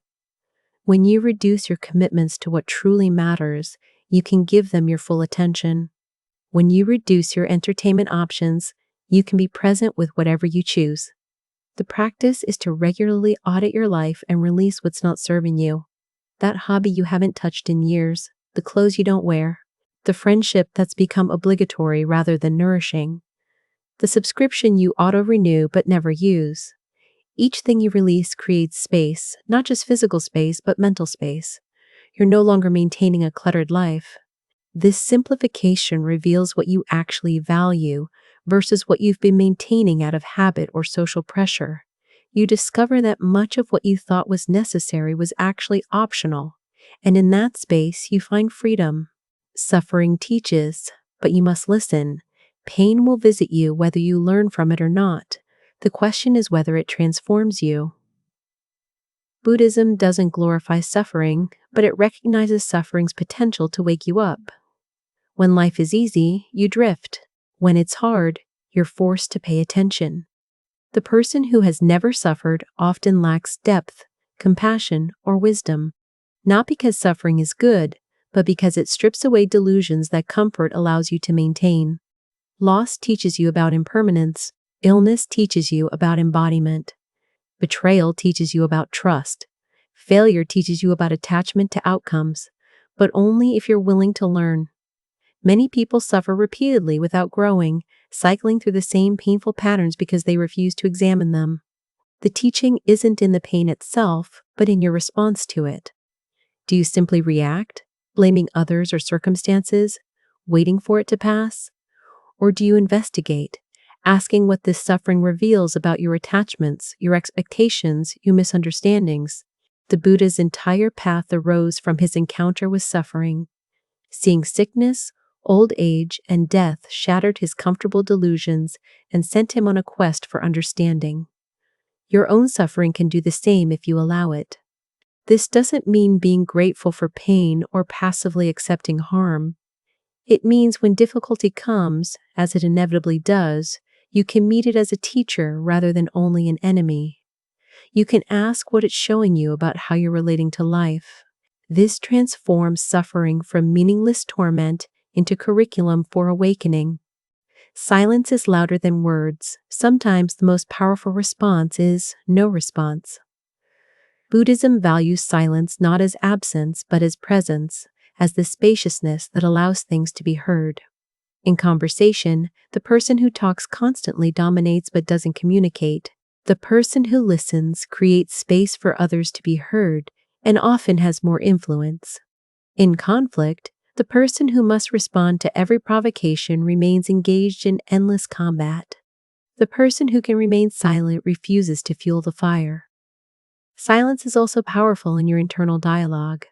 The constant mental commentary that narrates your experience actually prevents you from experiencing directly. When you can quiet that voice, even briefly, you discover that reality is richer than your descriptions of it. A sunset isn't the words beautiful or impressive. It's the actual colors and light. Love isn't the concept or story. It's the felt sense of connection. Silence allows direct contact with what is. The practice of noble silence, refraining from unnecessary speech, reveals how much of your talking is habitual rather than useful. You speak to fill awkward gaps, to assert yourself, to hear your own voice. When you practice silence, you notice these impulses without acting on them. You discover that most conversations don't actually require your input. Most problems don't need your commentary. Most moments are fine without your narration. This doesn't mean never speaking. It means speaking from fullness rather than compulsion, from something to say rather than the need to say something. The person who has nothing to prove can afford silence. The person who rests in silence has something worth saying when they speak. You cannot control outcomes. You can only control your actions. And Buddhism teaches that attachment to results guarantees suffering. You can work hard, plan well, do everything right, and still not get what you want. External outcomes depend on countless factors beyond your control: other people's choices, timing, circumstances, pure chance. When you make your peace dependent on outcomes, you've given your power to forces you cannot influence. The alternative is to focus on process, on your own effort, intention, and action. You can control whether you try, whether you act ethically, whether you give your best. You cannot control whether you succeed. This distinction is liberating because it means you can have integrity regardless of results. You can feel good about your effort even when it doesn't work out. The Buddhist path is described as one of practice, not achievement. You practice the precepts, practice meditation, practice kindness. The outcomes of this practice, peace, wisdom, liberation, arise naturally as conditions, but they're not under your direct control. You can't force enlightenment any more than you can force a flower to bloom.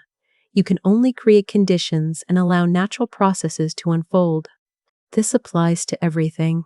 You can parent well, but you can't control who your children become. You can invest wisely, but you can't guarantee returns. You can eat healthy, but you can't prevent all illness. When you release attachment to outcomes while maintaining commitment to skillful action, you find peace in the process itself.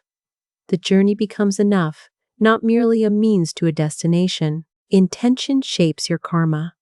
Why you do something matters more than what you do. Buddhism teaches that karma is primarily about intention, the mental state from which action arises. You can perform the same external action with very different karmic results depending on your motivation. Giving money to charity out of genuine compassion creates different karmic imprints than giving from a desire to be seen as generous or to reduce guilt. Harsh speech delivered to wake someone from delusion comes from a different place than harsh speech delivered from anger. The Buddha taught that a well-intentioned mistake creates better karma than a skillful action done from greed or hatred. This doesn't excuse harmful actions, but it recognizes that the mind state you're cultivating matters more than surface appearances. The practice is to examine your intentions before acting. Why are you about to say this? To help or to hurt? To connect or to dominate? Why are you about to do this? From love or fear? From wisdom or delusion? Most of the time, you'll discover mixed motivations, multiple intentions operating simultaneously. This is normal. But bringing awareness to intention allows you to emphasize skillful motivations and reduce unskillful ones. Over time, you're training your mind toward wholesome motivations. Gradually, right action becomes natural rather than forced, arising spontaneously from good intentions rather than from duty or fear. Your karma isn't just about what you do, but about who you're becoming through your choices. Each intentional action is a vote for the kind of person you are evolving into. The Noble Eightfold Path is integrated. None of the 8 aspects of the path works in isolation. Buddhism presents the path as 8 interconnected practices: right view, right intention, right speech, right action, right livelihood, right effort, right mindfulness, and right concentration. These aren't steps to be mastered sequentially, but dimensions of practice to be developed simultaneously.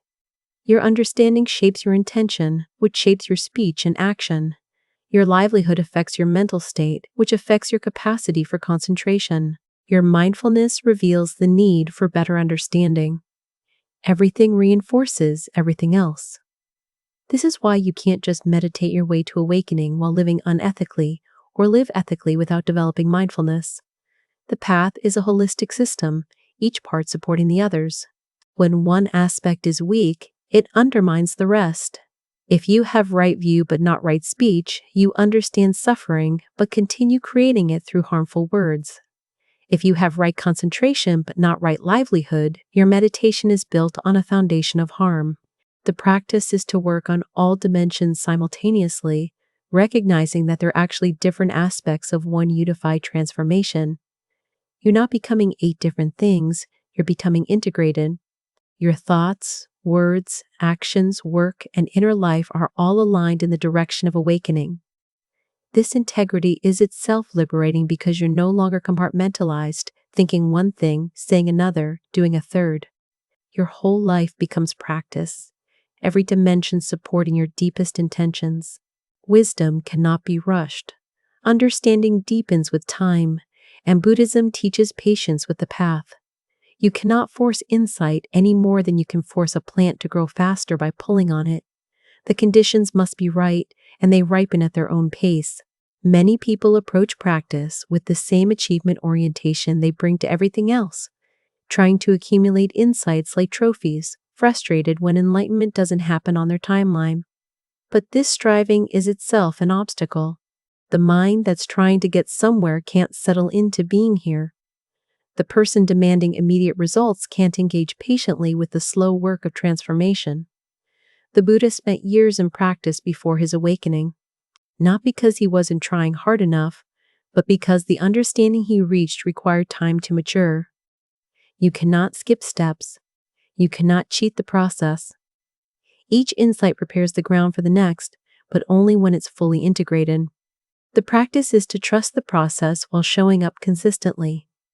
You plant seeds through your practice and you water them through continued effort, but you cannot control when they sprout. Some insights come quickly, others take years to fully penetrate. The person who practices for a year with expectations will feel disappointed.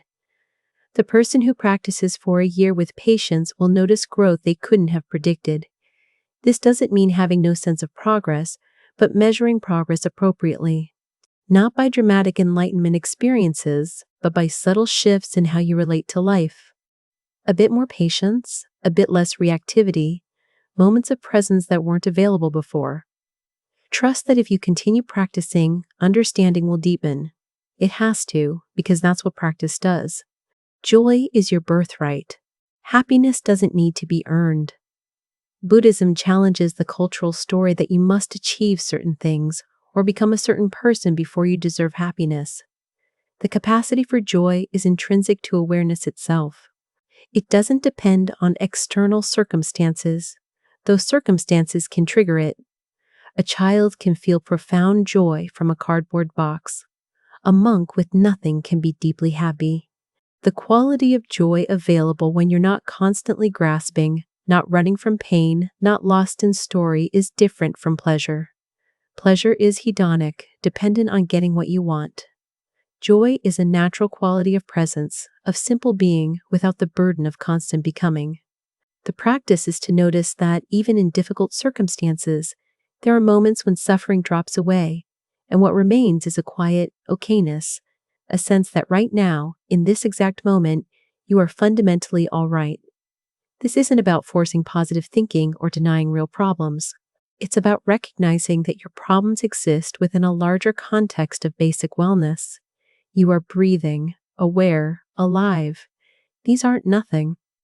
Buddhism teaches that this basic wellness is always available underneath your mental agitation.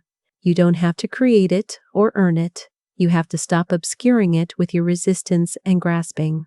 When you can be with what is without needing it to be different, joy often arises naturally, not as a big dramatic emotion, but as a gentle contentment, as the relief of finally setting down the burden of trying to fix yourself in life. Renunciation reveals what matters.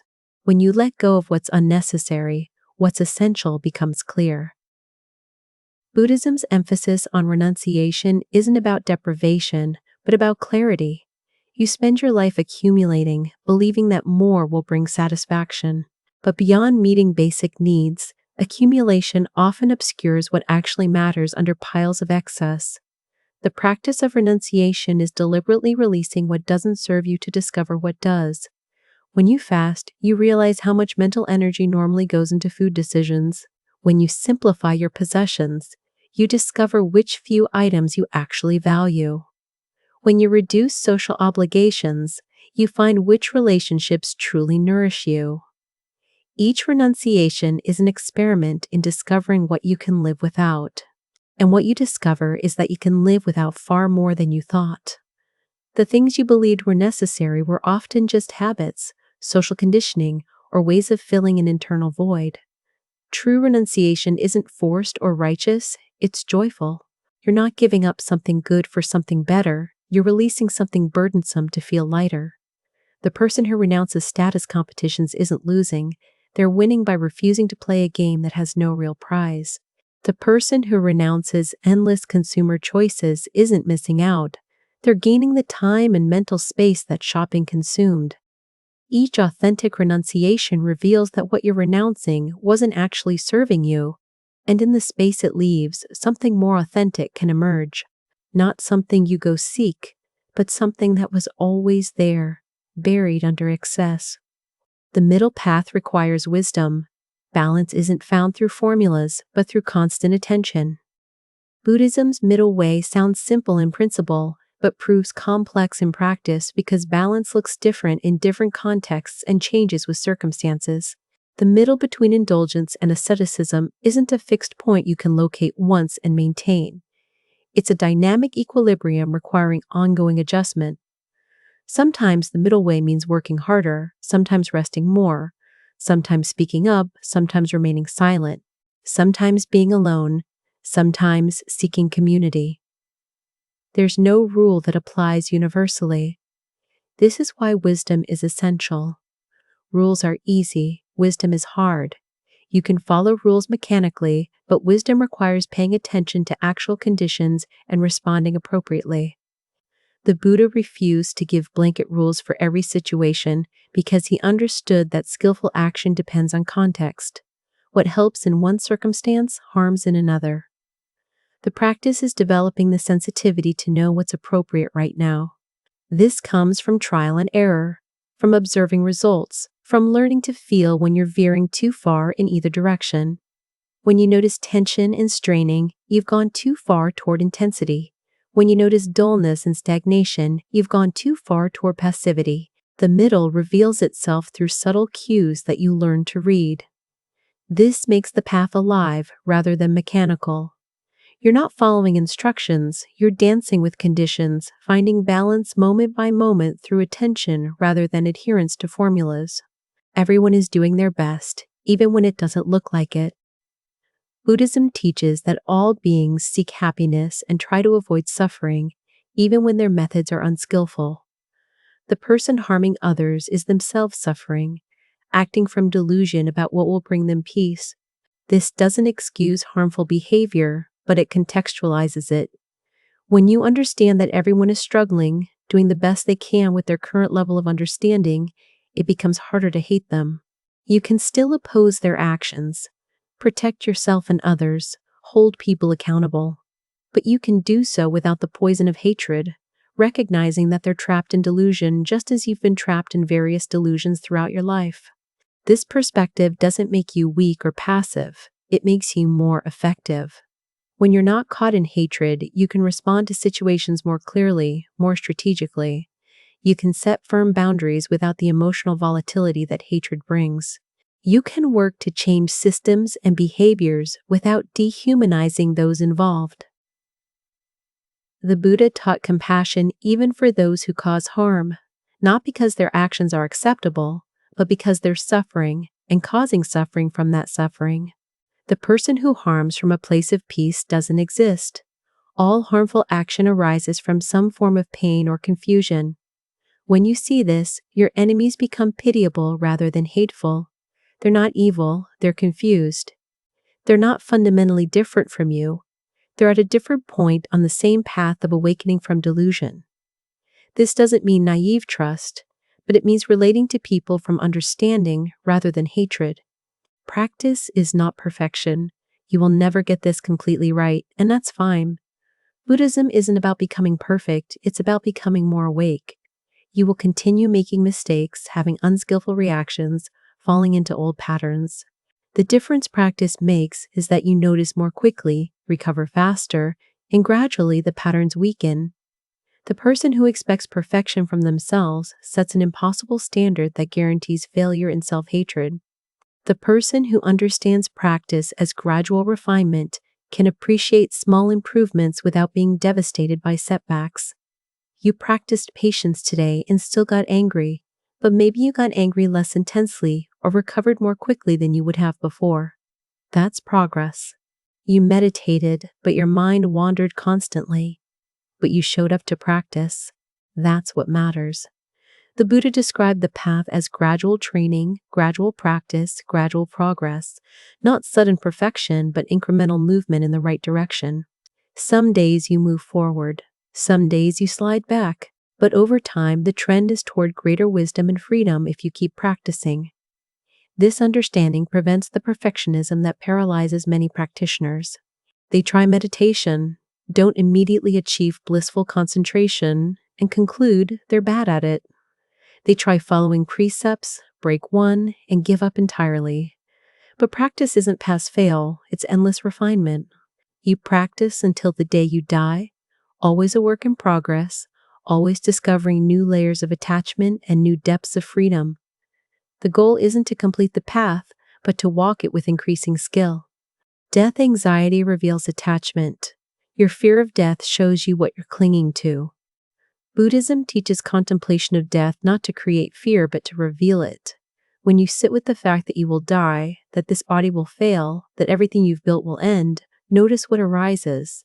What makes you most anxious? That's where your attachment lives. If you panic about unaccomplished goals, you're attached to achievement. If you worry about loved ones, you're attached to specific relationships. If you fear the loss of identity, you're attached to the story of who you are. None of these attachments are wrong, but seeing them clearly allows you to relate to them differently. You can love people without being so attached that their inevitable loss destroys you. You can have goals without making your worth dependent on achieving them. You can have preferences about how and when you die without the suffering of demanding control over the uncontrollable. Death contemplation also clarifies priorities.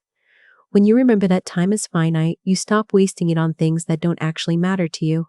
You stop postponing joy, stop tolerating situations that aren't serving you, stop living for others' approval. Death is the ultimate deadline that makes life precious. The teaching isn't that nothing matters because we all die. It's that everything matters more because it won't last. This moment with this person is unique and will never recur. This day is one of a finite number. When you live with death awareness, you become more alive, more present, more willing to take risks on what matters because you know the ultimate risk, never having really lived, is far worse than any individual failure. Meditation is not escape. Sitting still doesn't mean avoiding life. There's a valid critique of meditation as spiritual bypassing, using practice to avoid dealing with real problems. Someone meditates for hours but won't have difficult conversations. Someone retreats to the cushion instead of facing financial problems. Someone uses meditation to suppress emotions rather than processing them. This is a misuse of practice. The Buddha didn't teach meditation as an escape from life, but as a way to see life more clearly and respond more skillfully. True meditation doesn't avoid difficulties. It develops the capacity to meet them without being overwhelmed.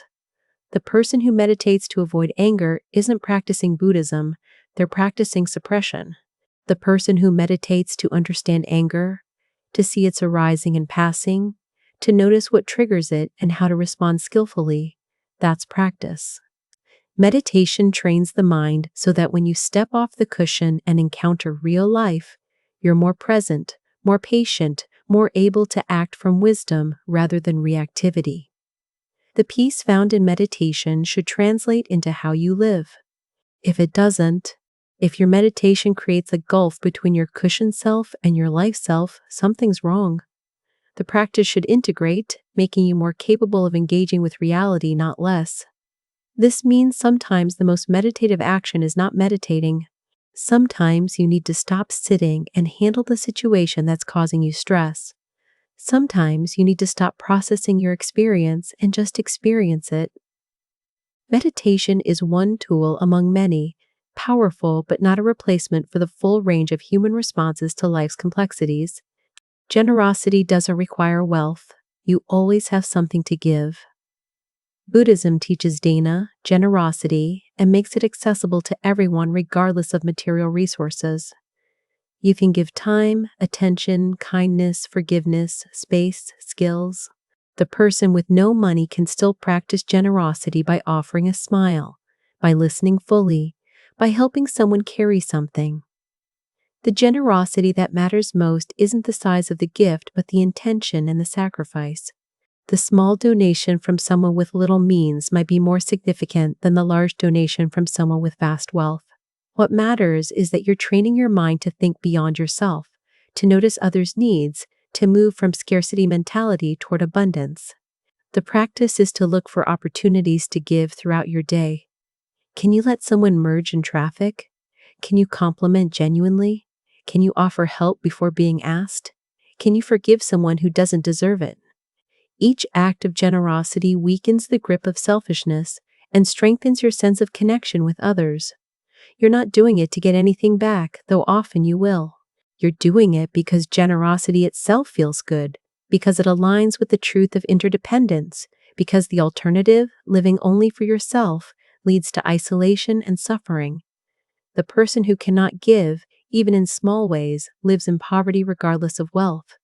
The person who gives freely lives in abundance regardless of material circumstances.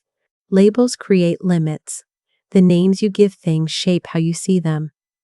Buddhism teaches that conceptual thought is both useful and limiting. Language allows communication and abstract thinking, but it also freezes fluid reality into rigid categories. When you label someone as friend or enemy, you stop seeing them freshly.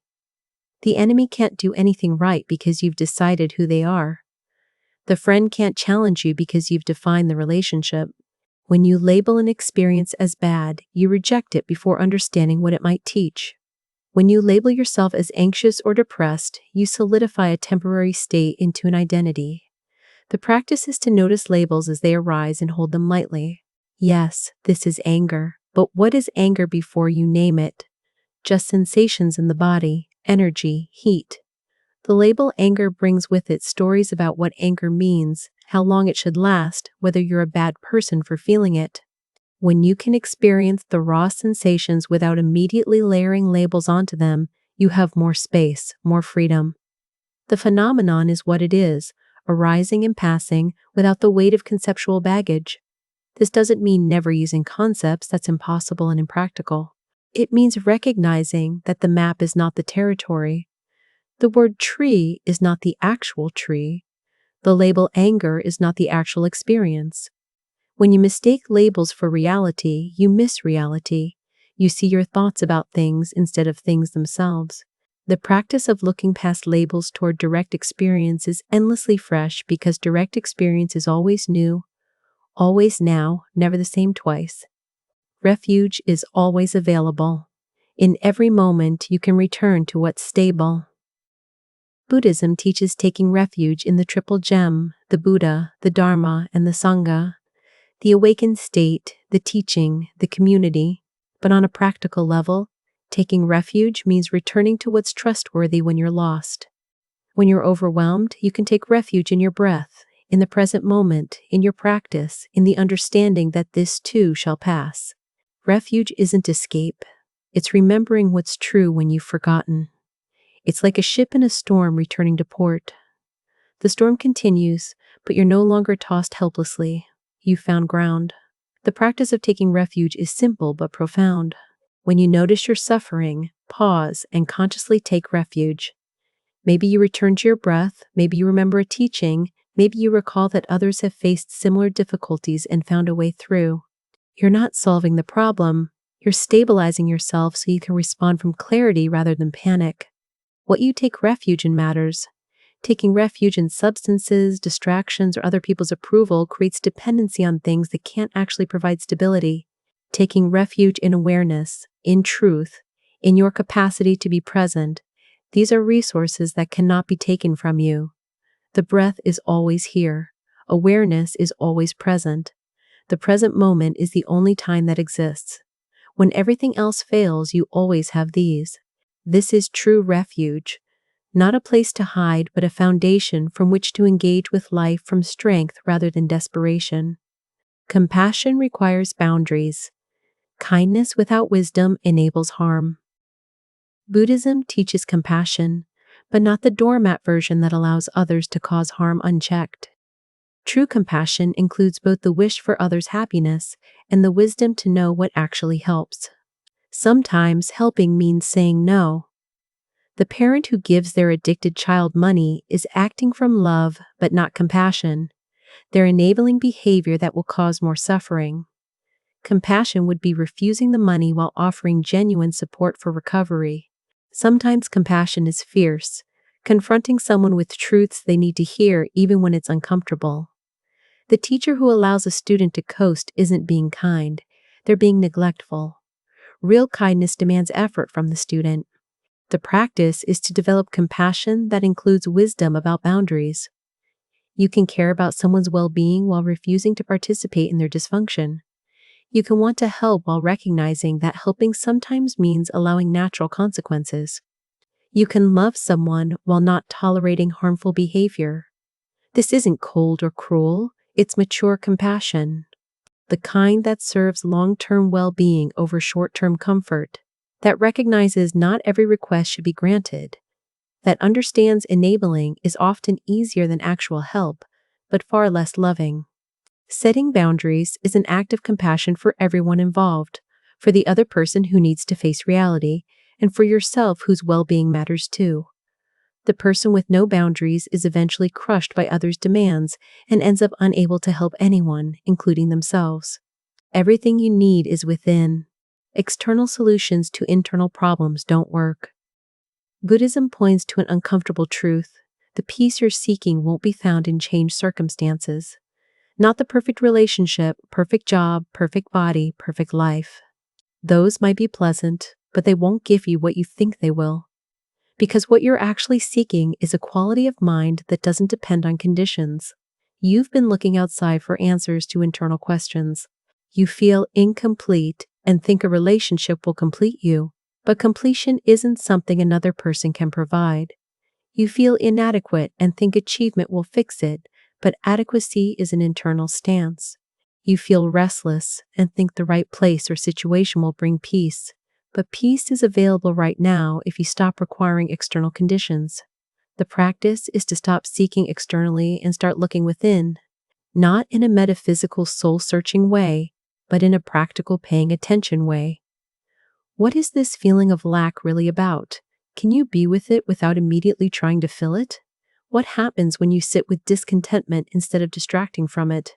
You discover that the discontentment itself is the problem, not your circumstances. Circumstances change, but if your mind hasn't changed, new circumstances will just create new forms of the same dissatisfaction. The person who finds peace finds it now, in these circumstances, or they won't find it when circumstances change.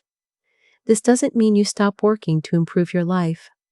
It means you stop believing that improvement will bring the peace that's already available if you'll just be present with what is. Beginner's mind sees clearly, fresh eyes notice what expertise misses. Zen Buddhism emphasizes Shoshin, beginner's mind, approaching each experience as if for the first time regardless of how many times you've encountered it. The expert has categories and expectations. They see new instances as examples of what they already know. The beginner sees each thing freshly because they don't know what to expect. The expert meditator sits down with ideas about how it should go, comparing today's session to yesterday's. The beginner just sits, noticing what actually happens.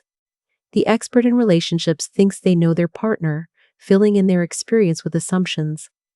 The beginner stays curious, asking questions, noticing changes. Expertise is valuable, but it can create blindness. You stop seeing what's actually there because you're seeing your map of what should be there. Beginner's mind is the practice of setting aside expertise temporarily, approaching familiar things with fresh curiosity. What would you notice about your daily commute if you'd never seen it before?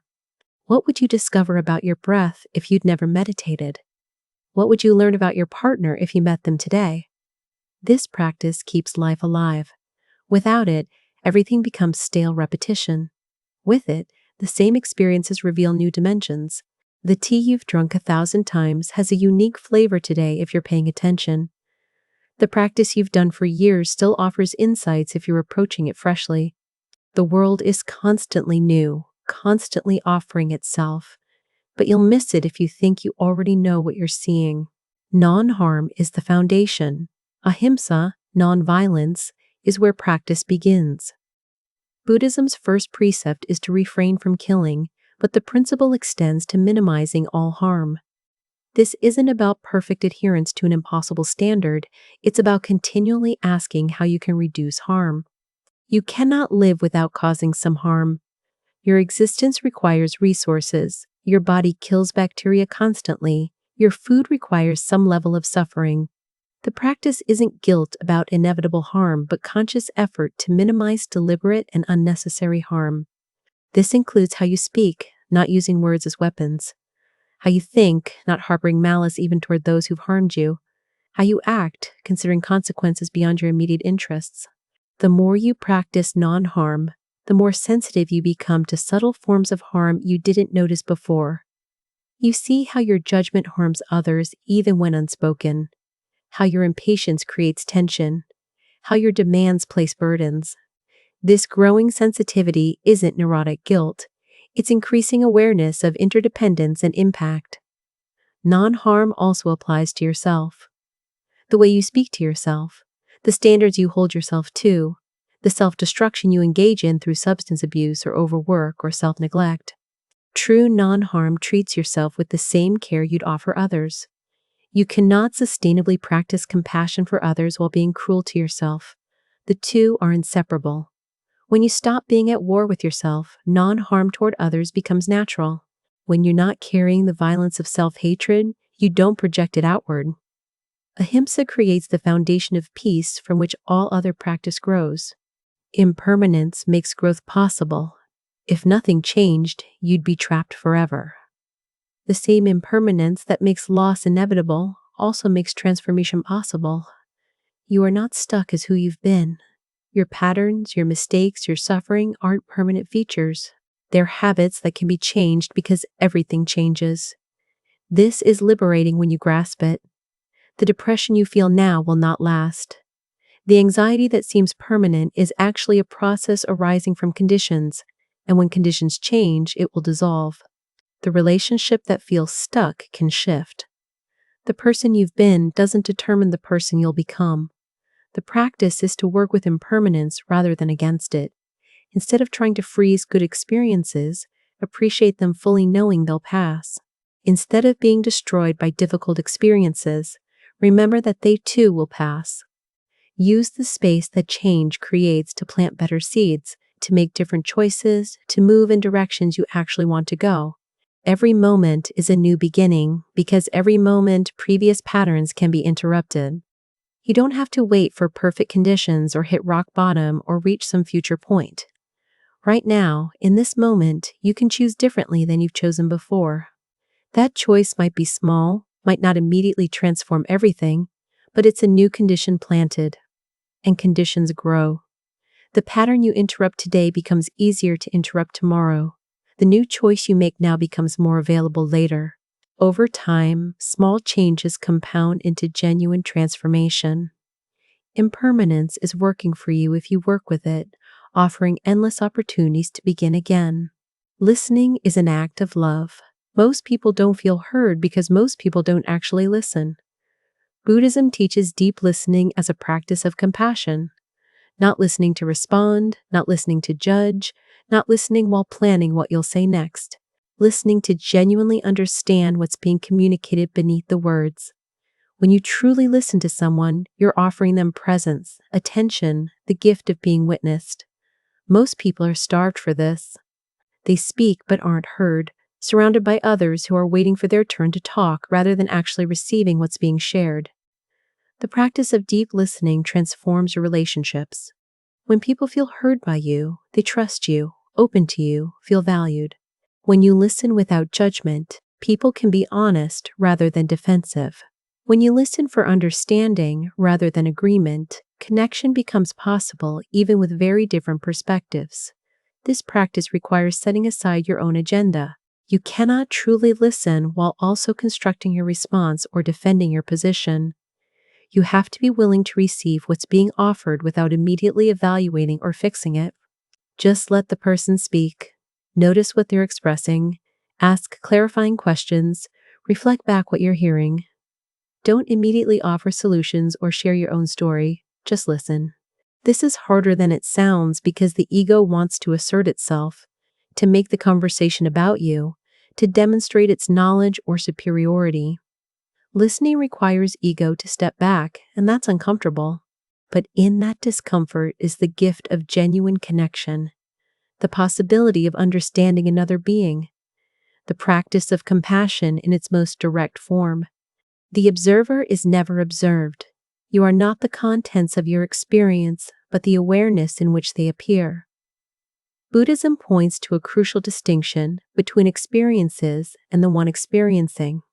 Thoughts, emotions, sensations, perceptions arise and pass, but the awareness that knows them is constant. When you identify with the contents, what's happening to you, you suffer their changes. When you identify with awareness itself, you find a stability that circumstances cannot shake. This teaching is often misunderstood as dissociation, as splitting from experience. But it's the opposite. It's discovering what you actually are beneath the identifications you've layered on. You are not your thoughts because you can observe thoughts. You are not your emotions because you can be aware of emotions. You are not your body because you can witness bodily sensations. So what are you? That which is aware of all these things. This awareness has been present your entire life, unchanged. It was there in childhood, and it's here now, the same witnessing presence. Your personality has changed, your beliefs have changed, your body has changed, but awareness itself remains constant, unaffected by what it contains. The practice is to rest as awareness rather than as the ever-changing contents. When difficult emotions arise, instead of being overwhelmed, you can observe. I am experiencing anger, not I am angry. This subtle shift creates space, freedom, the possibility of choosing how to respond rather than being carried away. This isn't about becoming detached or unfeeling. It's about finding the eye of the hurricane, the still point that allows full engagement with life without being destroyed by life's storms. Right livelihood matters. How you earn money affects your mind. Buddhism's teaching on right livelihood recognizes that you cannot separate your work from your practice. If you spend 40 hours a week engaged in harmful activity, meditating an hour a day won't counteract that. The harm compounds in the world and in your own consciousness. Right livelihood means earning your living in ways that don't violate ethical precepts, that ideally contribute to reducing suffering rather than increasing it. This doesn't mean everyone must become monks or social workers. It means being honest about whether your work serves well-being or undermines it.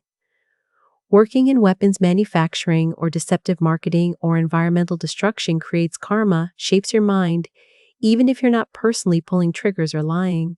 You're participating in systems of harm, and that participation affects you. The practice is to examine your livelihood honestly and ask if it aligns with your values. If it doesn't, what are you willing to do about it? Sometimes change is possible, shifting careers toward more ethical work. Sometimes it's complicated, supporting a family in an imperfect economy. But at minimum, awareness matters. Knowing that your livelihood isn't aligned creates discomfort that might eventually motivate change. Pretending it's fine when you know it isn't creates a split between your professed values and actual behavior, and that split breeds cynicism and suffering. Some people discover that they can earn less, doing more meaningful work, and be happier. Others find ways to compensate, earning their living in neutral ways and volunteering their real passion. There's no single answer, but the question must be asked. Gratitude transforms perspective. What you appreciate appreciates. Buddhism teaches that gratitude is both a practice and a natural result of clear seeing. When you truly pay attention to your life, you notice how much is given. You didn't create the sun that warms you, the oxygen you breathe, the food that nourishes you. You didn't invent language or build the roads you travel. Everything you have and are depends on incomprehensible webs of support from nature, from other people, from conditions you played no role in creating. Seeing this clearly generates spontaneous gratitude. The practice of gratitude is deliberately redirecting attention to what's working, what's given, what's appreciated. Not to deny problems, but to acknowledge the full picture. Yes, this is hard, and also I have support. Yes, I failed, and also I learned something. Yes, there's suffering, and also there's beauty. This both-and view is more accurate than the mind's tendency toward all-or-nothing thinking. When you practice gratitude regularly, it rewires your brain's negativity bias. You start noticing positive things automatically, rather than only through deliberate effort. Life begins to feel different, not because circumstances change dramatically, but because you're seeing what was always there but overlooked. Gratitude also generates generosity. When you feel you've been given much, you naturally want to give. When you feel you have enough, sharing becomes easy. The grateful person lives in abundance even with modest means. The ungrateful person lives in poverty even with a vast wealth, because their attention is always on what's missing rather than what's present. Compassion includes yourself. You cannot pour from an empty cup. Buddhism teaches metta, loving kindness, traditionally begins with oneself. Not because you're more important than others, but because self-compassion is the foundation for genuine compassion toward others. The person who's harsh with themselves will inevitably be harsh with others, projecting their self-judgment outward. The person at war with themselves cannot create peace around them. Self-compassion doesn't mean self-indulgence or avoiding responsibility. It means treating yourself with the same kindness you'd offer a good friend. When you make a mistake, instead of vicious self-attack, you can acknowledge it, learn from it, commit to doing better, all while maintaining basic self-respect. This is how you treat someone else who erred. Why treat yourself worse? Many people fear self-compassion, believing it will make them lazy or complacent. But research shows the opposite. People with self-compassion are more motivated because they're not paralyzed by shame. They can face their shortcomings honestly because they're not threatened by them. They can try difficult things because failure won't destroy their self-worth. The practice is to notice your internal dialogue and ask, would I talk to someone I cared about this way? If not, revise. Speak to yourself as you would to a beloved friend facing the same situation. This feels awkward at first if you're not used to it, but gradually it becomes natural. And as it does, you discover that the person who's kind to themselves has more kindness available for others. You're not depleted by constant self-attack, so you have resources to genuinely help rather than help from depletion and resentment. Letting go happens naturally. You cannot force release. Buddhism teaches non-attachment, but trying to not be attached is itself a form of grasping. True letting go happens not through will, but through understanding. When you clearly see that something doesn't serve you, that clinging to it creates suffering, release happens naturally. You don't have to force it. It's like holding something hot. Once you realize it's burning you, you drop it. Not through effort, but through clear seeing. The practice is investigation rather than renunciation through force. Instead of trying to stop being attached, examine the attachment. What are you getting from it? What do you think this thing or person or outcome will give you? Is that actually true based on your experience? When you believed getting X would make you happy and you got X, did lasting happiness result? Usually the answer is no, but you haven't looked clearly enough to really see this. You got a hit of satisfaction that faded, then started craving the next thing. When you see this pattern clearly, not just intellectually but felt in your bones, attachment loosens on its own. This doesn't happen all at once. Some attachments are deeply rooted and take years of investigation to release, but the direction is clear, toward understanding rather than forced renunciation. The person who white-knuckles their way through giving up cigarettes while still craving them hasn't actually let go. The person who sees clearly that cigarettes aren't serving them and the craving naturally dissolves, that's true release. The same applies to any attachment, from substances to relationships to ideas about yourself. Stillness reveals movement. You have to stop to see how much you're moving. Buddhism's meditation practice creates stillness not as an end, but as a means. When you sit still, you begin to notice the constant movement of mind that you're normally too busy to see. Thoughts racing, emotions shifting, sensations flickering. The mind is never still, even when the body is. This revelation is important because you can't work with what you can't see.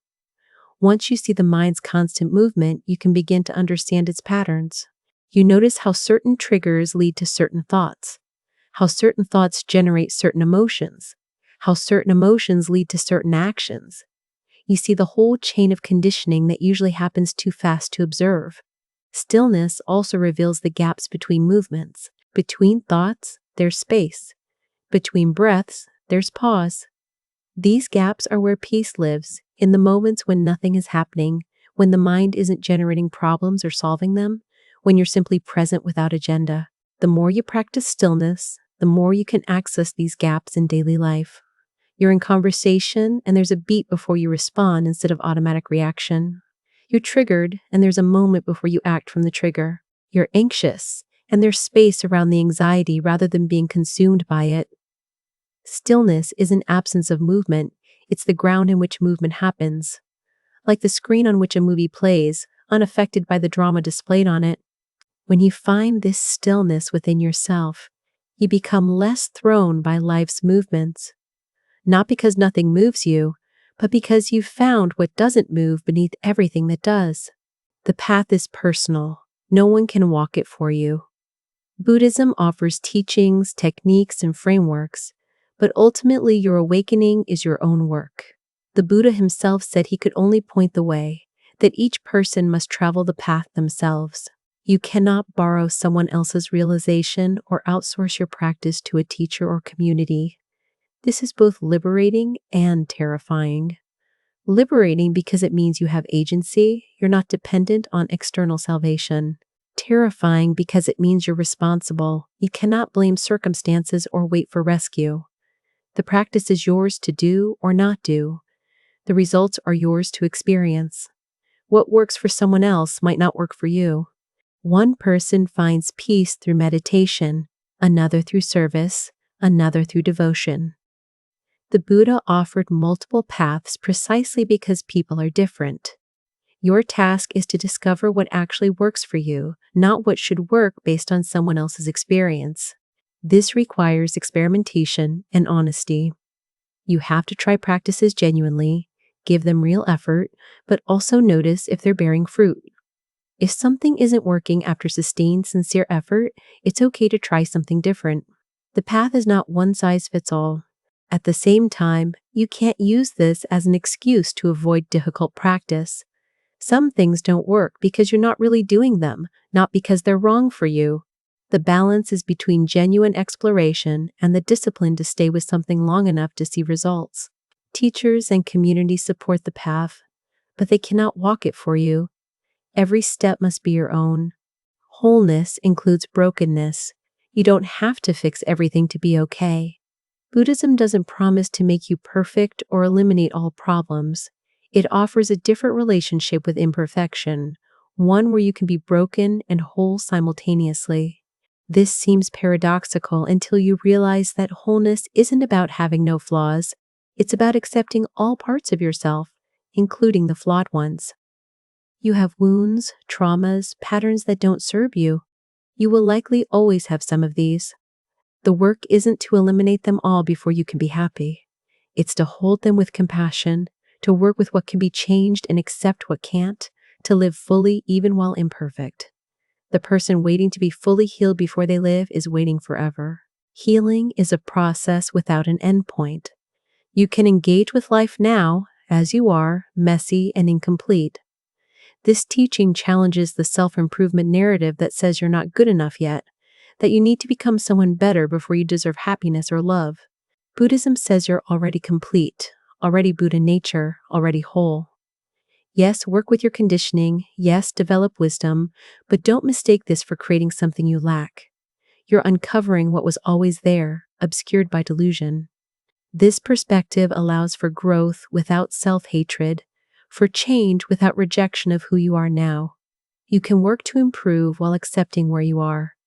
Can want to be healthier while not hating your current body. can develop patience while not disguising your impatience. The work and the acceptance go together, not in conflict, but in a both-hand wholeness that includes everything you are. Presence is the greatest gift. The most valuable thing you can offer is your full attention. In Buddhism, mindfulness isn't just a personal practice, but a relational one.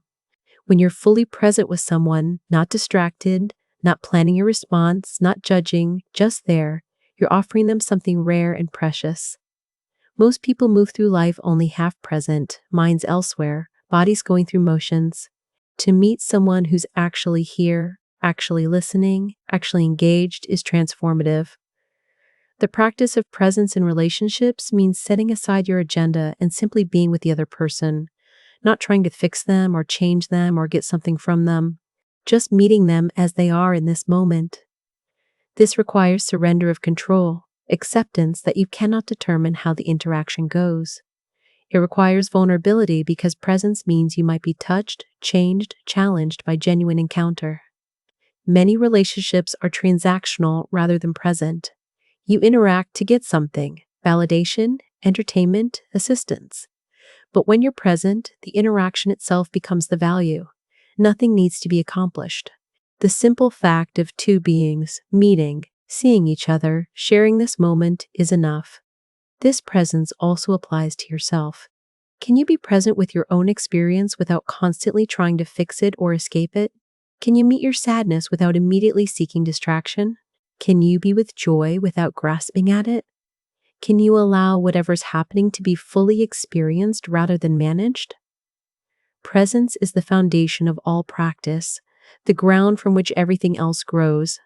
Without it, you're never really living, just thinking about living while life passes unnoticed. Small acts accumulate. Transformation happens through tiny, consistent changes. Buddhism teaches that enlightenment doesn't arrive in one dramatic moment for most people. It unfolds gradually through countless small choices. Each time you pause before reacting in anger, you're rewiring neural pathways. Each time you notice a thought without following it, you're weakening identification with mental content. Each time you choose kindness over indifference, you're strengthening compassion. None of these individual moments feel significant, but they compound over time into fundamental transformation. This is why the Buddha emphasized daily practice over sporadic intensity. The person who meditates 10 minutes every morning for years will transform more than someone who does occasional weekend retreats. The person who practices small kindnesses constantly will develop genuine compassion more than someone who performs dramatic charitable acts occasionally. Small acts are sustainable. They become habit, woven into the fabric of daily life rather than remaining special exceptions. The danger is dismissing small acts as insignificant. Your mind wants grand gestures, dramatic changes, impressive accomplishments. But real change happens in unglamorous repetition. The breath you bring attention to now is training attention. The harsh word you don't speak is training restraint. The moment of gratitude is training appreciation. None of these will enlighten you today, but 10,000 of them might enlighten you over years. Trust the process of accumulation. Every small choice matters because it's creating momentum in a direction. Toward wisdom or delusion, toward freedom or bondage, toward waking up or remaining asleep. Everything is teaching. The whole universe conspires to wake you up. Buddhism sees reality itself as dharma, as teaching. Every experience, pleasant or unpleasant, contains lessons if you're willing to learn. The traffic jam teaches patience or reveals your impatience. The beautiful sunset teaches impermanence as it fades. The difficult person teaches you about your triggers and judgments. The illness teaches you about embodiment and vulnerability. Nothing is wasted if you approach it as curriculum. This doesn't mean everything happens for a reason in some cosmic plan. It means you can find meaning and lessons in whatever happens, can use every experience as material for growth. The question isn't, why did this happen to me, but what can I learn from this?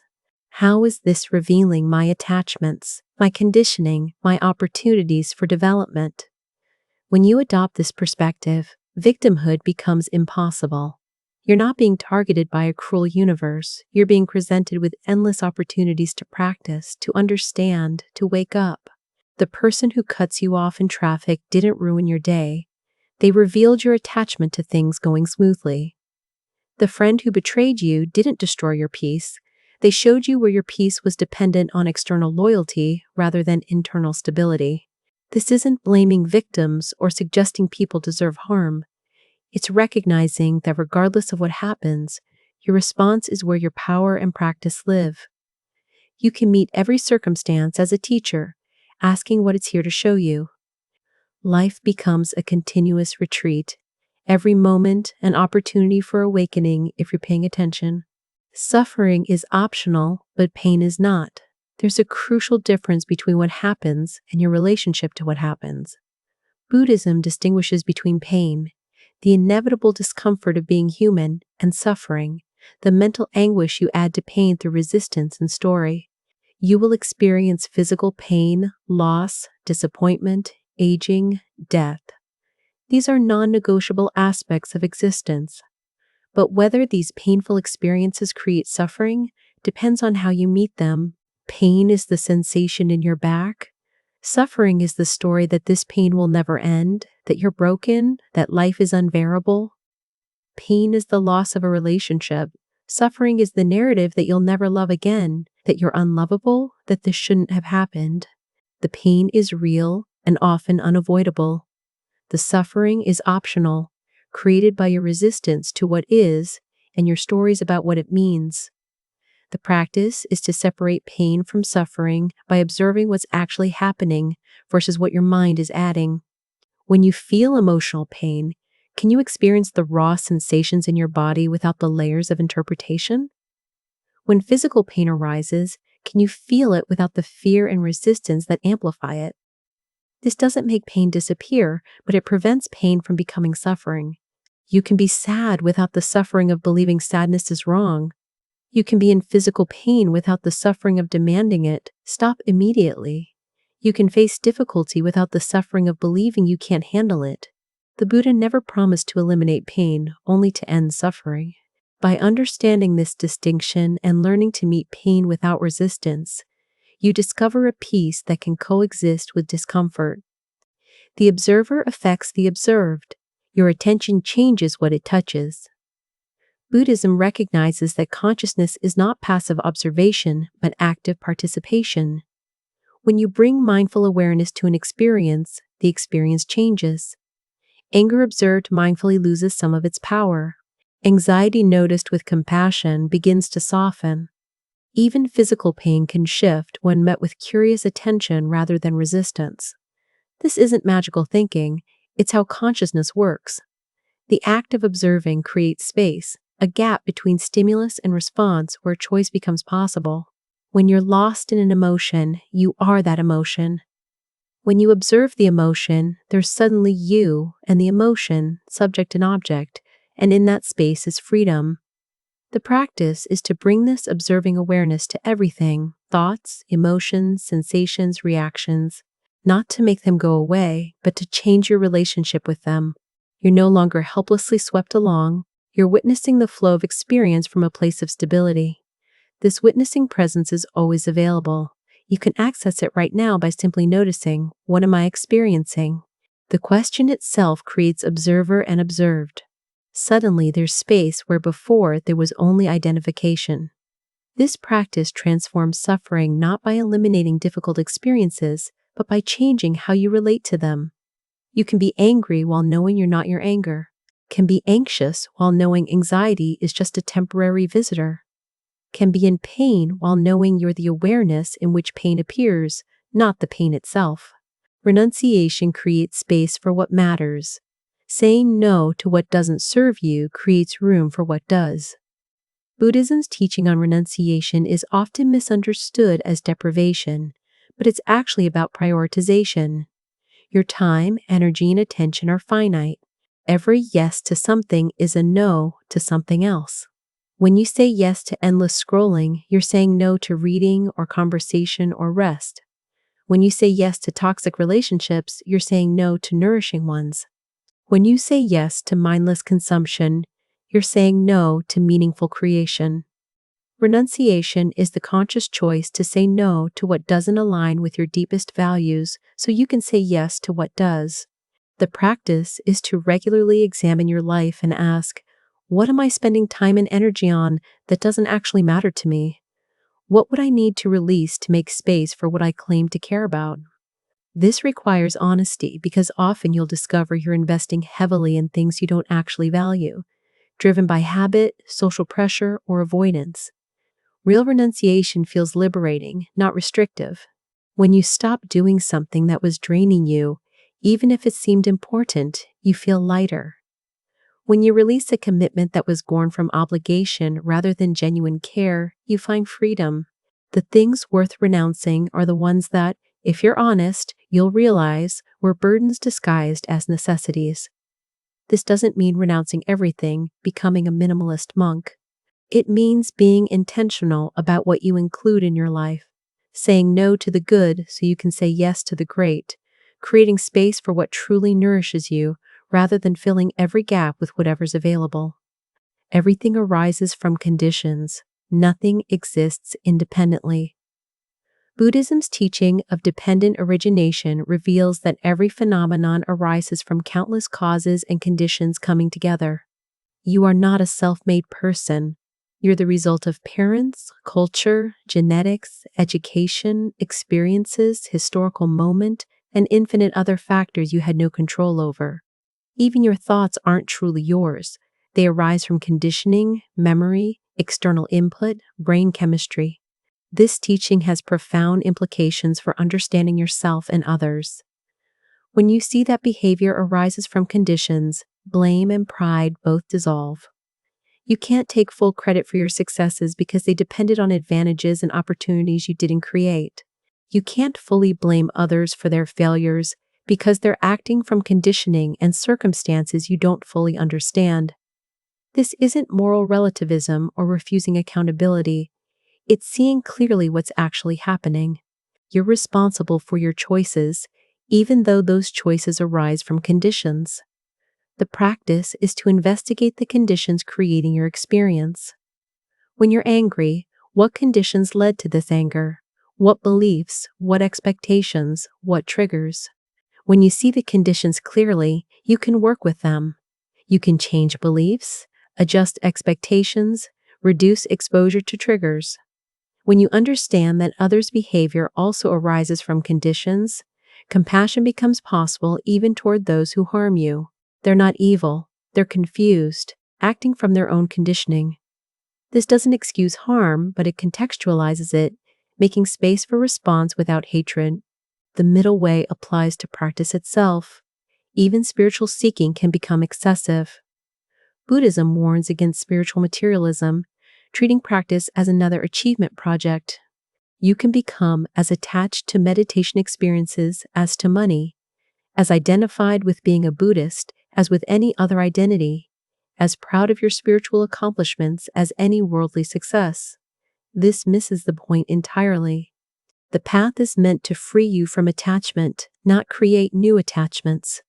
When practice becomes another thing to perfect, another way to prove your worth, another identity to defend, it's become part of the problem rather than the solution. The middle way applies here too, engaging seriously with practice without making it another ego project. This means practicing consistently without obsessing, taking the path seriously without taking yourself too seriously, developing wisdom without becoming arrogant about your understanding. The signs of spiritual materialism are clear. Are you practicing to become someone special or to let go of specialness? Are you meditating to achieve impressive states or to see reality clearly? Are you studying teachings to collect knowledge or to transform understanding? Are you helping others to look compassionate or because compassion naturally arises? The practice is to regularly check your motivation, to notice when ego has co-opted your spiritual life. When you catch this happening, and you will repeatedly, the response isn't guilt but course correction. Return to simplicity, to genuine inquiry, to practice for its own sake rather than for what it makes you. The irony is that the less you try to achieve through practice, the more transformation naturally occurs. Every moment is a fresh start. You are not bound by your past. Buddhism's teaching on impermanence means that who you were a moment ago doesn't determine who you are now. Every breath is an opportunity to begin again, to make a different choice, to respond from wisdom rather than habit. This is extraordinarily liberating because it means you're not trapped by your history. You've been angry, impatient, selfish, but none of that defines this moment unless you carry it forward. The past exists only as memory, which exists only now. You can relate to your memories differently, can choose not to let them dictate present behavior. This doesn't mean denying your past or its impacts. It means recognizing that you have agency now regardless of what happened before. The practice is to notice opportunities to begin again. You snapped at someone. Can you start fresh the next moment rather than spiraling into guilt or defensiveness? You procrastinated all morning. Can you begin working now rather than writing off the whole day? You ate unhealthy food. Can you make a nourishing choice next meal rather than abandoning your intentions entirely? Each moment offers this reset button if you're willing to use it. Most people create narrative continuity, insisting they're the same person who made previous choices and therefore must continue in the same pattern. But this is a story, not a fact. You're actually a different person now, different thoughts, different conditions, different possibilities. When you see each moment as genuinely fresh, you stop being imprisoned by the past. Your history informs but doesn't determine. You can honor what came before while choosing differently going forward. This is true freedom, the recognition that awakening is always available because it's only ever now. Wisdom recognizes paradox. Reality doesn't fit into simple categories. Buddhism embraces paradox rather than trying to resolve it. You are both connected to all beings and ultimately alone. Life is both meaningful and meaningless. You should both accept what is and work to change it. Effort is required, and yet striving creates problems. These aren't contradictions to be solved, but paradoxes to be held. The thinking mind wants consistency, wants one answer that applies in all situations. But reality is more complex than concepts can capture. Different truths apply in different contexts. What's true from one perspective is false from another. Both can be valid simultaneously. The practice is to develop the capacity to hold paradox without collapsing into either-or thinking. Life requires both wisdom and compassion, both self-care and service, both discipline and ease. Trying to choose one side of these paradoxes creates imbalance. The middle way is holding both, knowing when to emphasize which aspect. This requires tolerance for ambiguity, for not having clear rules that apply universally. It requires trusting your capacity to discern what's appropriate in each moment rather than following formulas. The Buddha often refused to answer metaphysical questions, not because he didn't know the answers, but because the questions were based on false premises, on either-or thinking that doesn't match reality. When asked if the self exists or doesn't exist, he remained silent, because both answers are wrong and right depending on how you're looking. This comfort with paradox is a sign of mature wisdom, recognizing that reality is too rich to be captured in conceptual boxes, that uncertainty and ambiguity are features of existence rather than bugs to be eliminated. The body knows before the mind. Trust your somatic wisdom. Buddhism recognizes that intellectual understanding isn't the deepest form of knowing. Before your mind can articulate why something feels wrong, your body knows. You feel tension, contraction, unease in your gut. Before your mind can explain why you trust someone, your body relaxes in their presence. This embodied knowing is often more accurate than mental analysis because it's responding to subtle cues your conscious mind misses. The practice is to pay attention to bodily sensations as information. When making decisions, notice what your body does. Does your chest open or contract? Does your breathing deepen or become shallow? Does energy increase or deplete? These physical responses are data about what truly serves you versus what your mind thinks should serve you. Many people override body wisdom with mental reasoning. Something feels wrong, but they can't articulate why, so they dismiss the feeling and proceed anyway. Later they realize their body was right. The job that looked perfect on paper but felt constrictive during the interview turns out to be toxic. The relationship that made logical sense but felt heavy from the start ends badly. Your body was telling you, but you didn't listen. This doesn't mean following every impulse or preference. It means including body wisdom in your decision-making. When there's a mismatch between what your mind thinks and what your body feels, that's worth investigating. Why the disconnect? Often you'll discover your mind is operating from conditioning, from should, while your body is responding to what actually is. Learning to listen to and trust your body is reclaiming a form of intelligence that modern culture has trained you to ignore. Forgiveness liberates the forgiver. Holding grudges only poisons yourself. Buddhism teaches that forgiveness isn't about condoning harm or reconciling with those who hurt you. It's about releasing the burden of resentment you're carrying. When you hold on to anger towards someone who harmed you, you're continuing to give them power over your peace. They might be living happily, unaware of your suffering, while you're consumed by bitterness. Who's being punished? The practice of forgiveness is recognizing that resentment hurts you more than its target. It's choosing to release that hurt not for their sake but for yours. This doesn't mean forgetting what happened or allowing further harm. You can forgive someone while also maintaining boundaries, can release resentment while still holding them accountable, can let go of hatred while remembering the lesson. Forgiveness is an internal process, not requiring the other person's participation. You forgive because carrying rage is exhausting, because it keeps you tied to the past, because it prevents you from being fully present. When you forgive, you're not saying what happened was okay. You're saying you're no longer willing to let it define your present. Some harms are so deep that forgiveness feels impossible, and that's valid. The practice isn't forcing forgiveness prematurely, but moving toward it gradually. Even the willingness to consider forgiveness, even forgiving one small aspect while not yet able to forgive everything, these are steps. The Buddha taught that holding on to anger is like grasping a hot coal intending to throw it at someone. You can't throw it without burning your own hand. Forgiveness is finally setting down the coal. Simplicity brings clarity. Complexity obscures truth. Buddhism values simplicity in teaching, in practice, in living. The core insights are simple. Everything changes, clinging creates suffering, there's a path to freedom. These don't require elaborate philosophy to understand, though they require a lifetime to fully integrate. When practice becomes too complex, too full of techniques and concepts and rules, it loses effectiveness. You spend more time managing your practice than actually practicing. The mind gets lost in the complexity, using spiritual concepts to avoid direct experience. The Buddha criticized teachers who created unnecessarily elaborate systems, comparing them to people who promised to explain everything about an arrow that struck you instead of just pulling it out.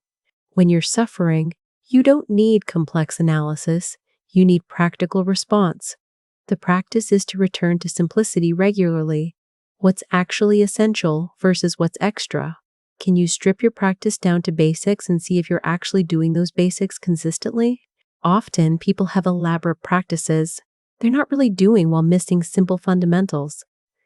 Better to actually sit for 10 minutes daily than to have a 2-hour routine you do once a month. Better to actually practice one precept consistently than to nominally follow all 5 while breaking them regularly. Better to actually understand one teaching deeply than to collect hundreds of teachings shallowly. Simplicity also brings clarity about what you actually value. When you can only keep a few things, you quickly discover what truly matters. When you can only practice a few techniques, you find what actually works for you. Simplicity cuts through the noise to reveal what's essential, what you can build everything else upon. Sacred and mundane are one. Enlightenment is found in ordinary life. Buddhism doesn't divide reality into sacred and profane, special and ordinary. Washing dishes is as much practice as formal meditation if done with presence and care. Chopping vegetables can be as profound as chanting sutras. Every moment is an opportunity for awakening because every moment is life happening. The Western tendency is to compartmentalize, treating spiritual practice as separate from real life. You meditate in the morning, then spend the rest of the day on autopilot, then meditate again before bed. But the Buddha taught that practice is continuous, that every activity can be done with mindfulness, that there's no moment that isn't an opportunity for presence. The practice is to bring the quality of attention you cultivate in formal practice into daily activities. Walk mindfully, noticing each step. Eat mindfully, tasting each bite. Listen mindfully, truly hearing what's being said. Clean mindfully, feeling each motion. These ordinary activities become extraordinary when done with full presence. This teaching also means you don't need special circumstances to practice. You don't need a retreat center or perfect conditions or enlightened teachers. Your ordinary life, with all its mundane responsibilities and challenges, is the perfect ground for awakening. The difficult coworker is your teacher. The crying baby is your meditation bell. The traffic jam is your patience practice. When you see that the sacred isn't separate from the mundane but infused throughout it, every moment becomes precious. You stop dividing life into spiritual time and wasted time. It's all life, all opportunity, all sacred if you meet it that way. Awareness is never damaged. Your essential nature remains untouched by experience. Buddhism teaches that no matter what you've been through, what trauma you've endured, what mistakes you've made, your fundamental awareness is pristine. Experiences leave traces, create conditioning, affect your psychology and behavior. But the awareness that witnesses all of this remains unchanged, like a mirror that reflects everything while being affected by nothing. This teaching offers profound hope. You might feel broken, damaged beyond repair. Your history might be filled with pain and poor choices. But at your core, the awareness that knows your experience is untouched, whole, complete. Nothing that happened to you or that you did has stained your essential nature. The practice is to identify with this awareness rather than with the contents of experience. You are not your trauma, though trauma affects you. You are not your mistakes, though they're part of your history. You are not your thoughts or emotions, though they arise in you. You are the space in which all of these appear, and that space is fundamentally clean. This isn't spiritual bypassing, pretending damage hasn't occurred. It's recognizing that alongside the real hurt and the necessary healing work, there's something in you that was never harmed. Connecting with this untouched awareness provides a foundation from which to do healing work. You're not trying to fix something fundamentally broken, but cleaning windows that have become obscured. The light was always there, just temporarily hidden. When you touch this awareness, even briefly, you know without doubt that you are fundamentally okay regardless of your history or current circumstances. Community holds you accountable. You need others to see your blind spots. Buddhism emphasizes Sangha, spiritual community, because you cannot see yourself clearly alone. You have blind spots, rationalizations, ways of fooling yourself that seem perfectly reasonable from inside your own perspective. Community provides mirrors, showing you what you cannot see about yourself. The friend who gently points out that you're repeating a pattern. The teacher who challenges your assumptions. The group that won't let you hide behind stories you tell yourself. This requires vulnerability, allowing others to see you and offer feedback. It requires trusting that their perspective might be more accurate than yours about certain things. It requires humility to receive correction without defensiveness. Many people resist this, preferring the autonomy of solo practice. But solo practice has limits. Without external feedback, you can drift into delusion while believing you're progressing. You can develop one aspect of practice while neglecting others, not realizing the imbalance. You can plateau without knowing it because you have no one to challenge you. The practice is to find community, even if imperfect, and allow yourself to be seen, to share your struggles and insights, to receive feedback, to be held accountable to your intentions. This doesn't mean surrendering your judgment or following others blindly, but including their perspectives in your discernment. True community celebrates your progress while also calling you out on your bullshit, supports your practice while also challenging you to go deeper. This tension between support and challenge is what enables real growth. Equanimity doesn't mean indifference. Balance includes caring deeply. Buddhism's teaching on equanimity is often misunderstood as not caring, as cultivating a detached coolness toward everything. But true equanimity is balance in the midst of caring, not the absence of care. It's the capacity to remain centered while feeling deeply, to engage fully without being overwhelmed. You can love someone intensely while also being equanimous about the relationship's evolution. You can care about outcomes while being at peace regardless of results. You can feel grief without being destroyed by it, joy without clinging to it, anger without being controlled by it. Equanimity isn't suppressing emotions, it's experiencing them without losing your center. The practice is to develop this balance gradually. It begins with small things, noticing when you're thrown off balance by minor frustrations and deliberately returning to center. Over time, you can maintain balance through larger disturbances. Eventually, you develop the capacity to feel fully while remaining stable, to care deeply while not being attached. This is different from dissociation or numbness, which are defensive mechanisms that shut down feeling. Equanimity allows full feeling from a foundation of stability. You can cry from grief while knowing the grief will pass. You can celebrate joy while knowing it's impermanent. You can engage in causes you care about while accepting you cannot control outcomes. This balanced engagement is sustainable in ways that attachment-driven action is not. You can work for change without burning out, because your peace doesn't depend on winning. You can care about others without being drained because you're not trying to fix what you cannot fix. Equanimity creates the stability needed for long-term engagement with life's difficulties. The path never ends. There's always deeper to go. Buddhism doesn't promise a finish line where you're done, fully enlightened, problem solved forever. Even the Buddha continued practicing after his awakening, deepening and refining understanding until his death. The path is infinite because reality is infinite, always revealing new layers, new subtleties, new dimensions to explore. This can feel discouraging. You'll never be finished, never perfectly enlightened. But it's actually liberating because it means wherever you are is okay. You're not failing by not being done. You're engaging with an endless journey. The pressure to achieve some final state dissolves when you recognize there isn't one. Every ending is a new beginning. Every insight reveals new questions. The practice is to let go of destination thinking and embrace the journey itself. You're not practicing to reach enlightenment someday. You're practicing because practice itself is valuable. Each meditation session is complete in itself, not merely a step toward some future state. Each moment of mindfulness is its own reward, not just accumulating points toward awakening. This shift from goal orientation to process orientation paradoxically often accelerates progress. When you're not constantly measuring yourself against an imagined finish line, you can actually be present with practice. When you're not frustrated by not being done, you can appreciate where you are. And appreciation, presence, engagement with the process as it is, these are actually what transformation requires. The path never ends, but that's good news.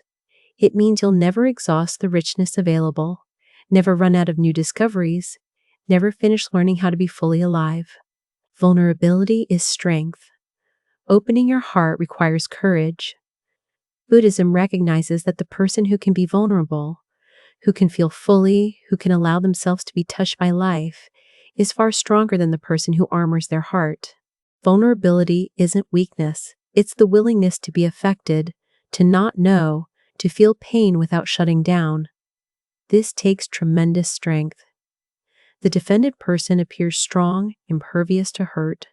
But this imperviousness is actually fragility, requiring constant vigilance to maintain walls, constant fear of what might get through.